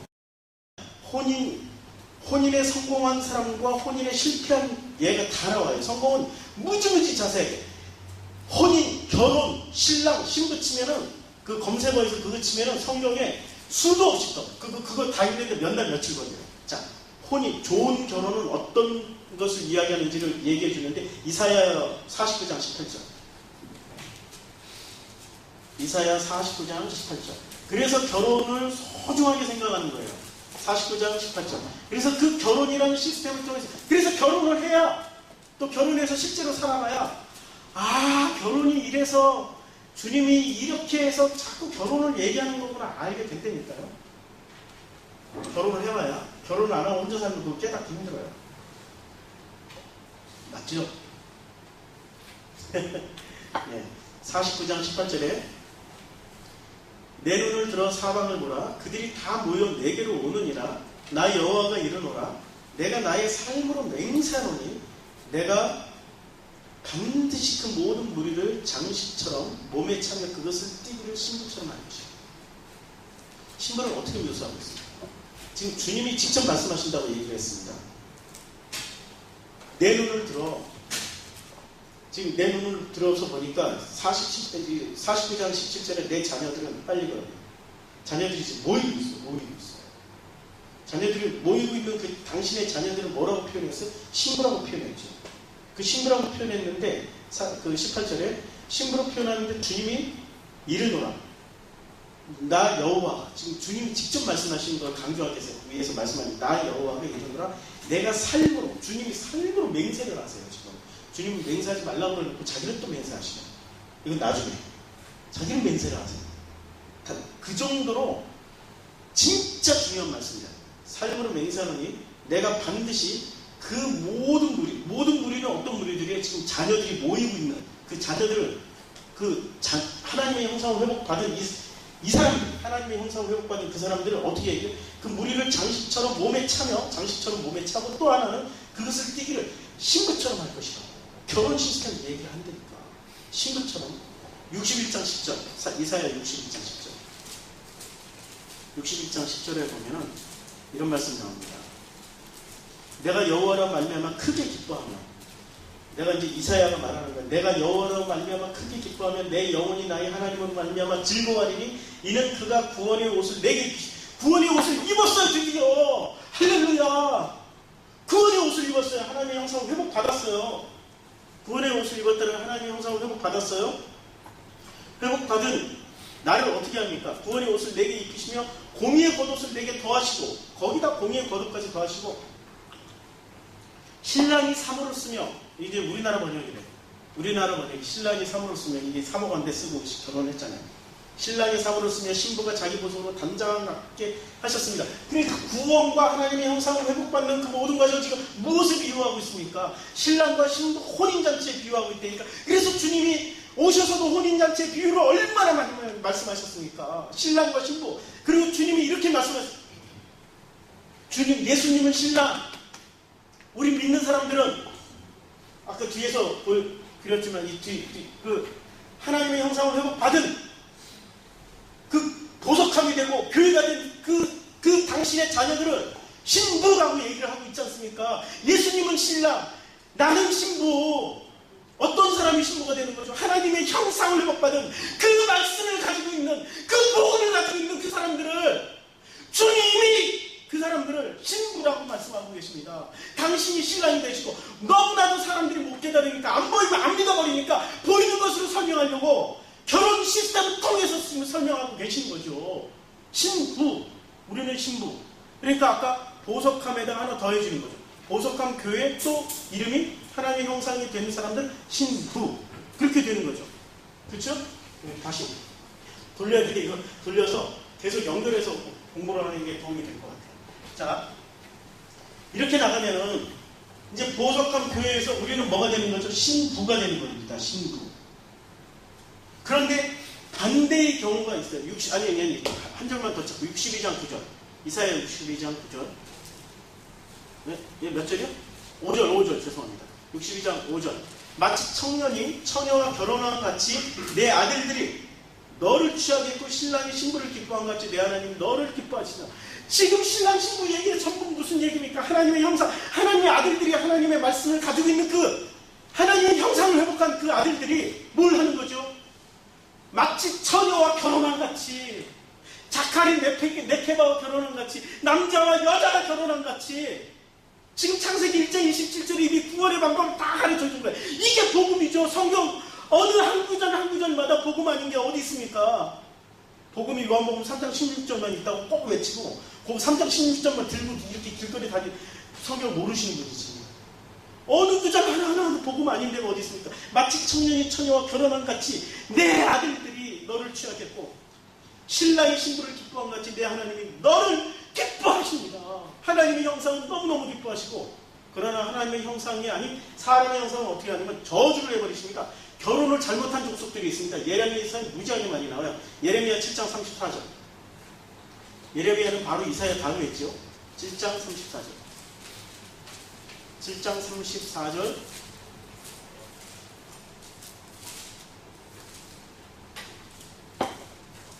결혼을 이것들은 결혼을 잘못한 거예요. 사람의 말, 사람의 형상. 성전을 건물 성전으로 만들어 놓고 이걸 열심히 치장하고 열심히 거기 가서 그냥 뭐 지성 드리자. 우리 한국 사람 특징 지성 잘 드리잖아요. 지성 드리고 이러면 전부 다 어디로 가냐면 이런 꼬라지를 죄송합니다. 되게 많이 참 거지. 이런 결과를 당해요. 7장 34절에 그때 내가 유다 성읍과 예루살렘 거리에 기뻐하는 소리, 즐거워하는 소리, 신랑의 소리, 신부의 소리가 끊어지게 하요. 신랑 신부의 소리가 끊어져. 더 이상 결혼 못하게 만들어요. 결혼이 얼마나 축복된 건데요. 그걸 통하여서 하나님의 그 본질을 회복해가는 그 모든 과정을 경험하는 건데 끊어버리죠. 자, 16장 9절. 예레미야 16장 9절. 만군의 여호와 이스라엘 하나님께서 이와 같이 말씀하시니 보라, 기뻐하는 소리와 즐거워하는 소리와 신랑의 소리와 신부의 소리를 내가 내 목전 내 시대에 이곳에서 끊어지게 하리라. 끊어버렸어요. 그들이 기뻐하는 지금 신랑 신부 결혼하고 뭐로 결혼하고 있는 거예요? 사람의 말과 사람이 결혼하고 있는 거예요. 여기는 하나님의 말씀과 사람이 결혼하고 있는 거고요. 만남을 결혼으로 표현했잖아요. 하나가 되는 거, 결혼해서 하나가 되는 거 알잖아요. 그 하나가 되는 과정은 하나님의 말씀과 내가 만나서 하나가 되면 하나님의 형상이 회복되고 그걸 보석하며 성전이요 교회요 치부라고 얘기를 하고 있고, 사람의 말과 사람이 결합하면은 지들은 성전이라고 그러고 지들은 교회라고 그러고 지들은 신랑 신부라고 얘기를 하지만 주님이 끊어버린다니까. 내 목전에서 이제 확 끊어버리는 무서운 저주를 지금 주님 말씀하고 계십니다. 그래 어떤 말을 듣느냐, 그 자리가 얼마나 중요한 자리인데 왜 죽는 자리 가서 자꾸 그 말씀을 듣고 있어. 자꾸 여기하고 있더라. 뭐 내가 소도 사야 되고 밭도 사야 되고 뭐 그동안에 뿌려놓은 씨앗도 다 거듭내가 지금 주님 이해해 주시겠지. 주님 이해 안 하세요. 무서운 분이십니다. 그분은 당신이 말씀이 아닌 복음의 본질에 서 있지 않으면 확 끊어버리세요. 3대3 진짜 무섭게 끊으세요. 경험해 보시면 알아요. 제가 더 이상 구현 설명 안 드릴게요. 경험해 보시면 알아요.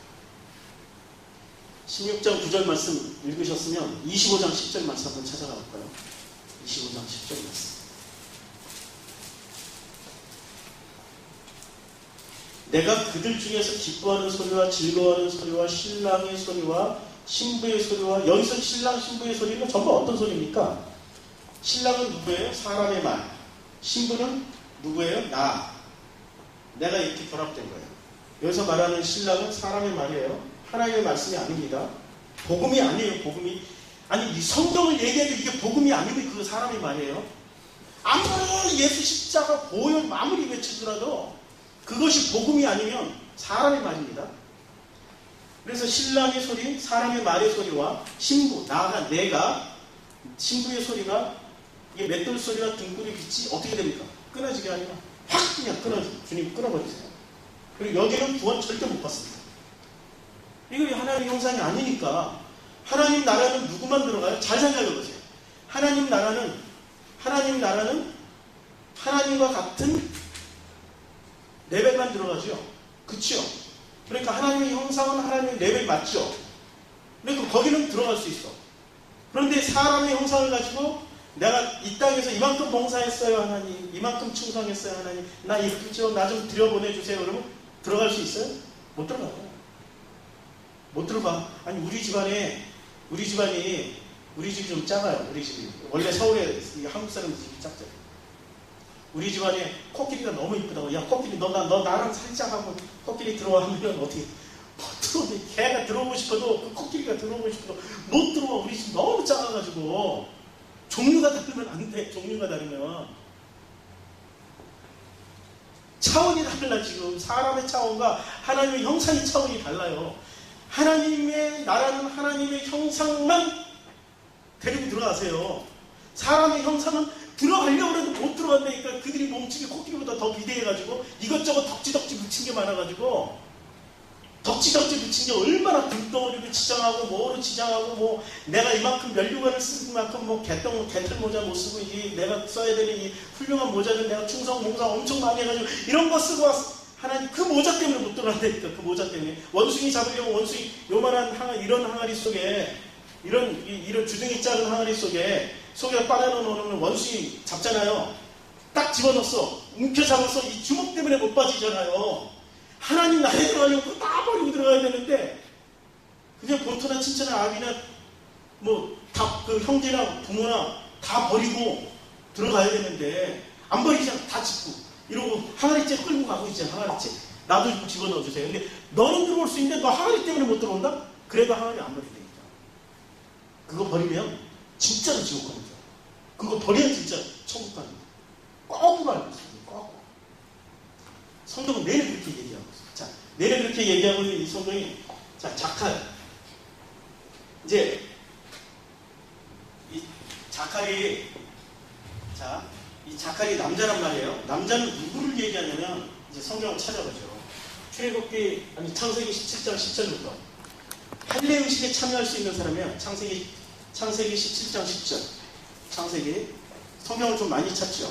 저희, 사실은 제가 프로시코마교회 목사인데요. 우리 교회에서는 설교하면 2시간이에요. 오늘은 이제 겨우 1시간 넘었어요. 이제 겨우 1시간 넘었어요. 설교하면 2시간 하고요. 성경 공부하면 5시간, 6시간 내려합니다. 근데 다행히 목사님도 그렇게 하신다고 해서 제가 좀 위로를 받았습니다. 목사님 12시 반까지 꼭 끝내줘야 밥을 먹는다고 했는데 12시 40분 됐거든요. 조금만 더 괜찮겠어요? 요것만 끝내면 돼요. 자, 창세기 17장 10절에 보면 이런 말씀이 있습니다. 너희 중 남자는 다 할례를 받으리라. 이것이 나와 너희의 후손 사이에 지킬 내 언약이라. 언약을 받을 수 있는 사람은 누구예요? 할례를 받을 수 있는. 자칼이에요, 자칼. 남자. 할례를 받을 수 있는 남자예요. 그리고 10장, 창세기, 34장 15절. 창세기 34장 15절. 그러지 이같이 하면 너희가 허락하라. 만일 너희 중 남자가 다 할례를 받고 우리가 지켜내.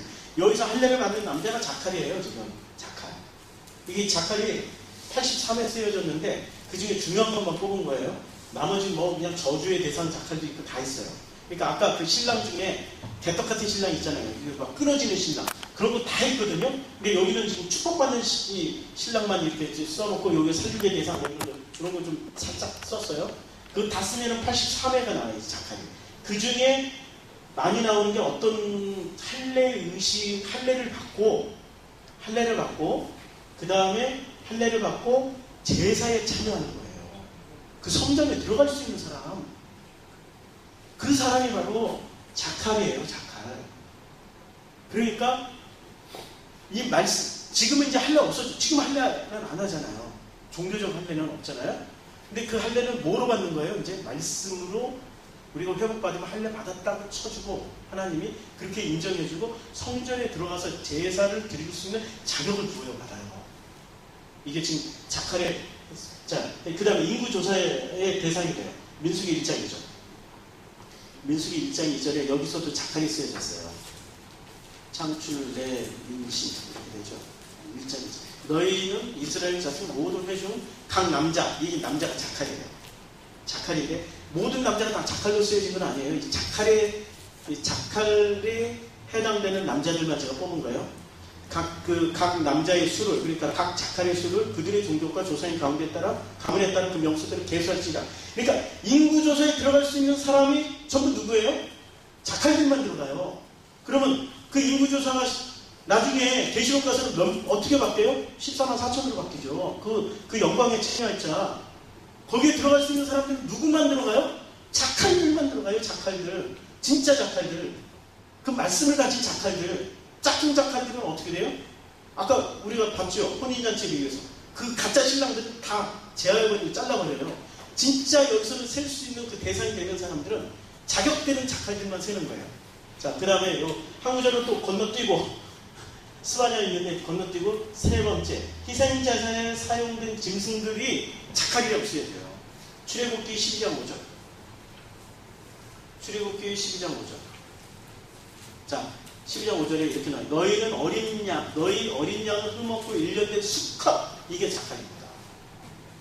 어린 양, 너희 어린 양은 흠없고 1년 된 수컷으로 하되 양이나 염소 중에서 취하고 이렇게 할 때 그 수컷 어린 양이나 수컷 염소는 수컷이라고 얘기할 때 이게 자칼입니다.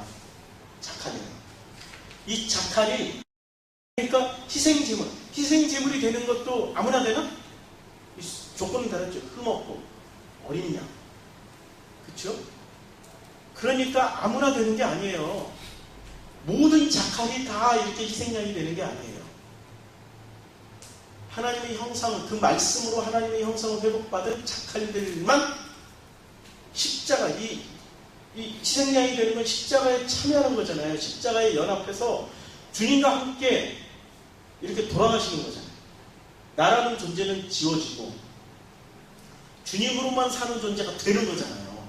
그쵸? 그 자격을 부여받는다니까 자칼들이. 자, 그 다음에 레위기 1장 3절. 성경에 이렇게 앞쪽에 나온다는 굉장히 중요한 거예요. 1장 3절. 성경 전체를 지배하는 거예요. 그 예물의 소의 번제는 흠없는 수컷으로, 흠없는 수컷 할 때 이게 자칼입니다. 흠없는 수컷이 될 때 이게 자칼이에요.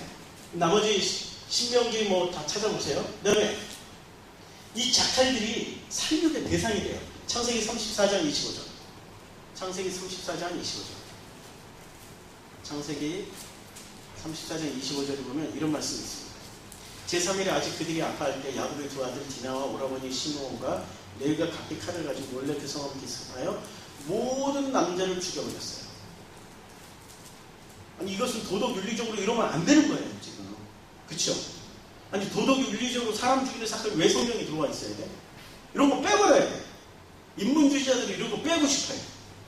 이런 거 막 빼버리고 싶어. 살인하고 이런 거 빼버리고 싶고 좋은 것만 남겨야 돼. 뭐 오른손하는 일을 왼손 먼저 원수를 사랑하라 이런 구절만 잔뜩 집어넣고 이런 구절 확 빼버리고 싶어 하는 게 인본주의자들이에요. 설교도 이런 거 가지고 설교 절대로 안 해. 왜냐하면 자기도 인본주의자니까. 절대 설교를 할 수가 없지. 왜 죽여야 돼? 이제 이해가 되지요. 여기에 남자들은 할례를 받지 않는 남자들이고 할례를 받았어. 가짜로 받았어. 그쵸? 아파합니다. 가짜로 아파는 들어와서 다 죽여버렸어요. 무엇을 상징하죠? 우리가 이제까지 읽었던 가짜 신랑들은 다 죽여버리는 거예요. 진짜 신랑이 아니니까 심판을 설명해 주는 거예요. 지금 가짜의 자칼들은 다 죽여버려요. 주님이. 그래서 이 구절에 반드시 들어가야 돼요. 또 민수기 31장 7절. 민수기 31장 7절에 보면 이런 내용이 있어요. 그들이 여호와께서 모세에게 명령하신 대로 미디안에 쳐서 남자를 다 죽였고. 왜 남자를 다 죽여야 돼? 가짜 씨를 가졌으니까. 이게 잔인하게 이 말씀 그대로 해가지고 그랬잖아요. 여기 아르헨티나에 스페인 군대가 들어와가지고 저기 무슨 뭐 남미에 스페인 군대 포르투갈 군대가 들어와가지고 저것들을 우상 숭배하는 것들이고 저것들을 이 말씀 그대로 요 말씀 그대로 실천한다. 본질을 모르면 엉뚱한 짓을 해요. 그래가지고 원주민의 90%를 다 죽여버렸잖아요. 그때 죽은 원주민들만 숫자를 생각을 해보세요. 이 남미 대륙 전체, 북아메리카까지 다 합치면 몇 억이 되는 그 숫자를, 아니 인류 사이 그렇게 인종청소를, 지금 인종청소, 코소보에 인종청소 한다고 온 지구촌이 난리, 유엔이 막 겨해가지고 평화의 지금 뭐냐고 그 세르비아 군대를 막 박살내버리고 이런, 지금 그러잖아요. 아니 더 심한 짓을 했다니까 백인들이. 기독교가 그게 기독교라니까. 본질을 모르면 막 하나님의 말씀에 그 형상을 회복하지 못하면 엉뚱한 짓을 해요. 엉뚱한 범죄를 저질러요. 나는 진짜 남미 올 때 중국처럼 소수민족이 많이 남아있을 줄 알았어. 인도처럼 소수민족이 많이 남아가지고 소수민족을 누리려고 해. 우루과이 왔더니 전부 백이냐, 아르헨티나에 왔더니 더 백이냐. 소수민족은 볼 수가 없어. 소수민족이 얼마나 많은 데이터를 가지고 있는데 그분들이 그들의 말과 문화, 풍습 속에 얼마나 많은 데이터 싹 쓸어버렸어. 없다니까. 복음을 모르면은 진짜 인류사에 무서운 범죄를 저지릅니다. 지금 ISL 애들 보세요. 그들은 복음을 모르니까 얼마나 잔인한 짓을 지금 저지르고 있습니까? 이슬람 교도들. 그렇죠? 복음을 알아야 된다니까. 복음을 모르면 그들이 싹쓸이 하는 것처럼 주님도 싹 쓸어버렸어요. 그거 확실합니다. 성경 계속 얘기하고 있죠. 다 죽여버렸어요. 자, 살육의 대상이 되지만 그러나 서원의 대상이 되는 거예요. 레위기 12장이죠. 레위기 12장 2절에 보면 이스라엘 자손에게 말하여 이르라 여인이 임신하여 남자를 낳으면 자 이제 남자가 자칼입니다. 자칼을 낳으면 그는 이래 동안 부정하리라 곧 월경할 때와 부정할 것이요. 이렇게 그러니까 자칼을 낳으면 왜 부정해야 되지? 네? 자칼을 낳으면 왜 부정하지? 이 자칼들이 하나님 말씀을 가지고 왔단 말이에요. 그렇죠? 요한복음 1장에 드디어 이것을 설명하려면 요한복음 1장으로 다시 가서 요한복음 1장에 보면 자, 제가 이제 쭉 읽을게요. 태초에 말씀이 계시나 이 말씀이 이분이 지금 자칼이세요. 성경에서 표시하는 신랑이시고 예수님 맞죠? 그렇죠? 이분이 신랑이시죠? 자칼이죠? 그렇죠? 하나님과 같이 계셨으니 이 말씀 곧 하나님이시다. 그가 태초에 하나님과 함께 계셨고 만물이 그리고 말미암아 지음바 되었으니 지은 것이 하나도 그가 없이 있는 된 것이 없느니라. 그 안에 생명이 있었으니 이 생명은 사람들이 빛이에요. 그런데 사람들이 못 깨달아. 5절 빛이 어둠의 빛이다. 어둠이 깨닫지 못해요. 그리고 건너뛰어 요한 사건이 나오고 건너뛰고 요한 기사가 나오고 그 다음에 12절에 보면 아니 11절부터 10절부터는 아니 죄송합니다. 이게 9절부터 참 믿고 세상에 와서 각 사람이 빛이 있었어요. 그가 세상에 계셨어요. 그가 누구죠? 자칼이신 예수님이시죠. 그렇죠? 근데 세상 그런 말면 지음바 되었을 때 세상이 그를 알아요 몰라요? 모른다니까. 자기 땅에 오면 자기 백성이 영접지 아니에요. 이 영접하는 사람은 곧 어떻게 돼요? 영접. 예수를 영접한다는 건 뭘 영접하는 거죠? 말씀을 영접하는 거죠. 말씀은 복음을 드디어 알아듣기 시작하는 거죠. 그 복음을 알아들으면서 어떻게 돼요? 그 사람은 보석함이 되고 교회가 되고 성전이 되고 신부가 되는 거예요. 그렇죠? 그런데 신랑도 회복을 해야 돼요. 왜냐하면 신부가 모르니까 신랑이 자기를 소개를 해줘야 된다니까. 아니 신부들이 다 알고 있으면 소개할 필요가 없잖아. 자기를 소개해줘야 돼. 그래서 그 아브라함이 이렇게 보냈잖아요. 종을 보내가지고 리브가하고 이삭이 만나는 그 중매쟁이를 보냈단 말이에요. 그 중매쟁이가 누구를 소개해줘요? 자기 가져온 선물들을 이렇게 주면서 자기 주인을 설명해 주잖아요. 그렇죠? 소개 과정이 반드시 필요해요. 그 소개 과정이 필요하기 때문에 그 소개 과정을 설명해 주는 게 율법적인 어떤 계율들이란 말이에요. 그게 율법 그대로 받으라는 얘기가 아니라 본질을 취하라는 얘기인데 사람들은 본질은 안 취하고 형식만 취해요. 그게 쉽거든. 그게 딱 인간의 논리에 자기 심성이 잘 맞거든. 그걸 탁 취해요. 그거 설명하는 과정이에요. 그게. 근데 사람들은 껍데기만 취해요. 네, 예레미야 20장 15절. 예레미야 20장 15절. 예레미야 20장 15절. 제가 설교 한번 시작하면 앉아있는 사람들에 대한 배려가 없습니다. 화장실 가고 싶고 무슨 막 몸이 뒤틀어지고 배려 없어요. 사느냐 죽느냐 문제인데 지금 여기서 설교 듣고 밖에 나가는 순간 무슨 일이 일어날지 모르는데 마지막 나에게 주어주신 이 시간을 생명을 바쳐서 하는 겁니다. 그냥 생명을 다해서 들어주시면은 정말 주님 기뻐하실 것 같아요. 20장 15절에 나의 아버지에게 소식을 전해 이르기를 당신이 등남하였나이다. 이게 자칼이에요. 아버지를 즐겁게 하던 자가 저주를 받았다면 이게 나에게 이제 등남하였나이다. 이렇게 등남해서 어떻게 됩니까? 등남해가지고 16절 그 사람을 여호와께서 무너뜨리고 후회하지 아니할 성까지 되었다며 그 아침에 부르짖는 소리 낮에 떠드는 소리를 듣게 하였으면 좋았을 뻔하였으니 이는 그가 나를 태어나서 죽이지 아니하셨으면 나의 어머니를 내 무덤으로 되지 않게 하였으면 그가 배우는 채로 항상 있게 하신 까닭이로다. 이렇게 해서 쭉 이제 남자에 대해서 등남한 그 과정에 대해서 쭉 설명을 해주고 있죠. 왜 이렇게 긴 설명이 필요할까? 아니 애 하나 태어났는데 레위기의 그 수많은 율법들 얘기하면서 왜 그러죠? 자칼의 중요성을 얘기를 해주는 거죠. 자칼은 누구예요? 예수님. 말씀으로 오신 그분 예수님. 그러면 예수님의 본질은 말씀. 그 말씀을 가지고 있는 그 하나님의 그 복음의 그 말씀을 담고 있으면 자칼이 돼요. 이제 네케바를 만나죠. 네케바는 여자예요. 이제 알으셨죠? 이제 네케바가 이제 5, 3, 4, 7 네케바인데 이 여자는 창세기 많이 쓰여지질 않았어요. 이게 22회 사용되는데 문법이 똑같은 지금 이게 명사, 역격, 단수 지금 창세기 1장 27절에 네케바라는 단어와 똑같은 문법으로 쓰여진 게 명사, 역격, 단수인데 똑같이 쓰여진 문법 일치가 그 7번밖에 안 돼요. 창세기 1장 27절, 창세기 6장 19절, 그 다음에 창세기 5장 2절, 7장 3절, 9절, 6, 16절 이 정도밖에 안 돼요. 그런데 이 네케바는 여자 이제 네케바가 감으로 잡히셨죠. 이제 여자는 어떤 존재예요? 반드시 인간이지만 누구나 다 인간이야. 뭐 남자 중에 기분 나쁘세요? 여자라고 해가지고 기분 나쁘세요? 없지요. 그렇죠? 우리는 반드시 남자 여자를 얘기하는 게 아니라는 게 이제 아시겠죠? 이제 남자 여자 신랑 신부라고 얘기하지만 바뀐단 말이에요. 보석함이 되고 교회가 되고 성전이 되고 그분이 바로 하나님의 신부가 되고 이렇게 바뀐단 말이에요. 그러니까 여러 가지로 구원의 과정을 설명을 해줬는데 그 중에 하나가 네케바예요. 우리는 네케바는 다 태어나면 몽땅 다 네케바예요.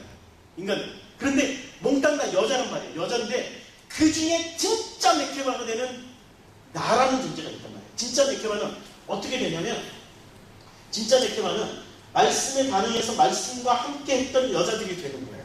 그래서 이 네케바는 희한하게 어떻게 쓰여지냐면 아까 그 자칼도 남자를 얘기할 때도 쓰여지면 수컷을 얘기할 때도 쓰여지죠. 그 수컷인 자칼과 결합하는 네케바가 있어요. 수컷과 결합하는 암컷이 있단 말이에요. 성경과 수컷과 결합하는 암컷 이런 소리는 너무 야해요. 그래가지고 저는 목사님 설교를 못 듣겠어. 안 들으시면 돼요. 그런 부분에까지는 구원이 가지 않아요. 그럼 자꾸 인간적인 어떤 그 율법에 묶여가지고 인간의 말을 너무 많이 담고 있으니까 그 말이 자꾸 밀어내는 거예요. 인간의 말이 너무 충만하게 담겨 있어가지고 하나님 말씀 들어갈 틈이 없어요. 하나님 말씀 얼마나 야한데 아가서 읽어보면 저는 그보다 조금 좀 약하게 하는 거예요. 자, 말씀에 반응해서 그 자칼이라는 수컷과 함께 결합했던 암컷들이 있어요.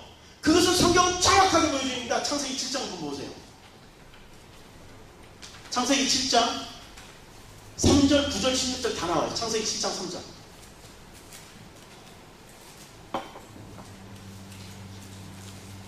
창세기 7장 3절, 9절, 16절. 창세기 7장 3절에 공중의 새도 암수 7씩이 되요. 지금 공중의 새도 암수 7씩. 그 다음에 7장 9절. 하나님이 노아에게 명한 대로 암수 2씩. 지금 자칼 네케바예요, 이게? 자칼 네케바를 어떻게 해요? 암수 2씩 노아에게 나와 방주로 들어가요. 방주가 지금 어떤 과정이냐? 우리는 이렇게 생각하는 거야. 이렇게 이제 뭐 김영희 선교사님은 그렇게 설명해요. 방주가 있는데 이것들을 어떻게 모았을까? 암수 2싹씩? 이렇게 피리를 부르지 않았을까? 뭐 이렇게 뭐 여러 가지 재미난 얘기를 해요. 피를 모아서 모았겠어요? 아니면 북을 쳐서 모았겠어요? 다 모여라 뭐 타전처럼 했더니 막 다 모여들었겠어요? 아니라니까.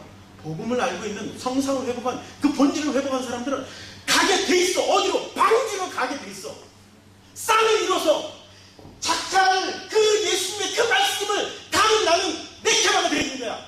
자칼과 네케바 내 안에 자칼이 담겨 있는 거예요. 그 말씀이 담겨 있는 그 사람은 구원의 방주로 나간대. 뭐 지금 성경 설명하고 있어요. 지금 말씀이 담겨 있으면 그날에 모든 사람들이 방주로 안 가. 뭐 비가 오냐? 이렇게 말했는데 안 오는데 몇백 년, 몇천 년 창세기로 한 번도 안 왔는데 창세기로 이때까지 비 온 적이 있었어요?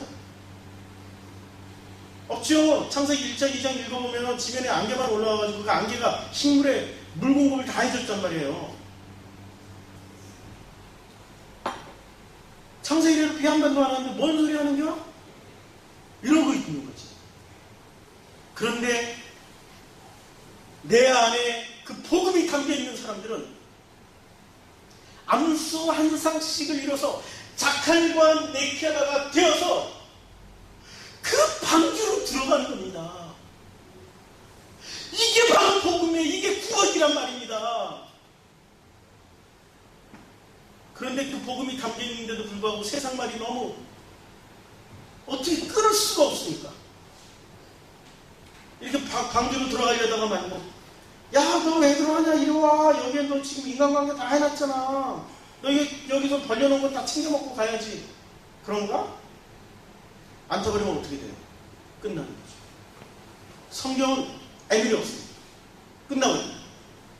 7장 이후 8장, 9장 읽어보면 얼마나 그 사람들이 결구하면서 죽어가는지 설명 제가 안 드려도 다 잘 아실 거예요. 16절, 10장 16절 들어간 것들은 모든 것의 암수라, 모든 것의 자칼과 네케바예요.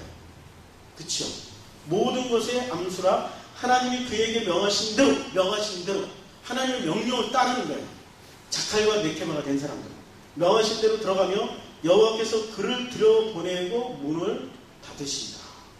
문을 슬크덩 하고 닫아버렸습니다. 지금 이 장면이 무슨 장면입니까? 심판 장면이죠. 성경은 구원과 심판을 끊임없이 보여줘요. 그런데도 사람들은 자기 눈을 뜨지 못하고 복음의 눈을 뜨지 못하고 자기 눈만 떠가지고 복음을 멸시하고 있습니다. 지금도 하나님은 여러분들에게 말씀하고 있습니다. 복음이 자칼, 그 말씀이 여러분 앞에 있습니다. 빨리 취하셔서 그 복음을 담는 그릇이 되어서 성전이 되시고 교회가 되셔서 신부가 되어 신랑과 결혼하는 네케바가 되십니다. 기도하겠습니다.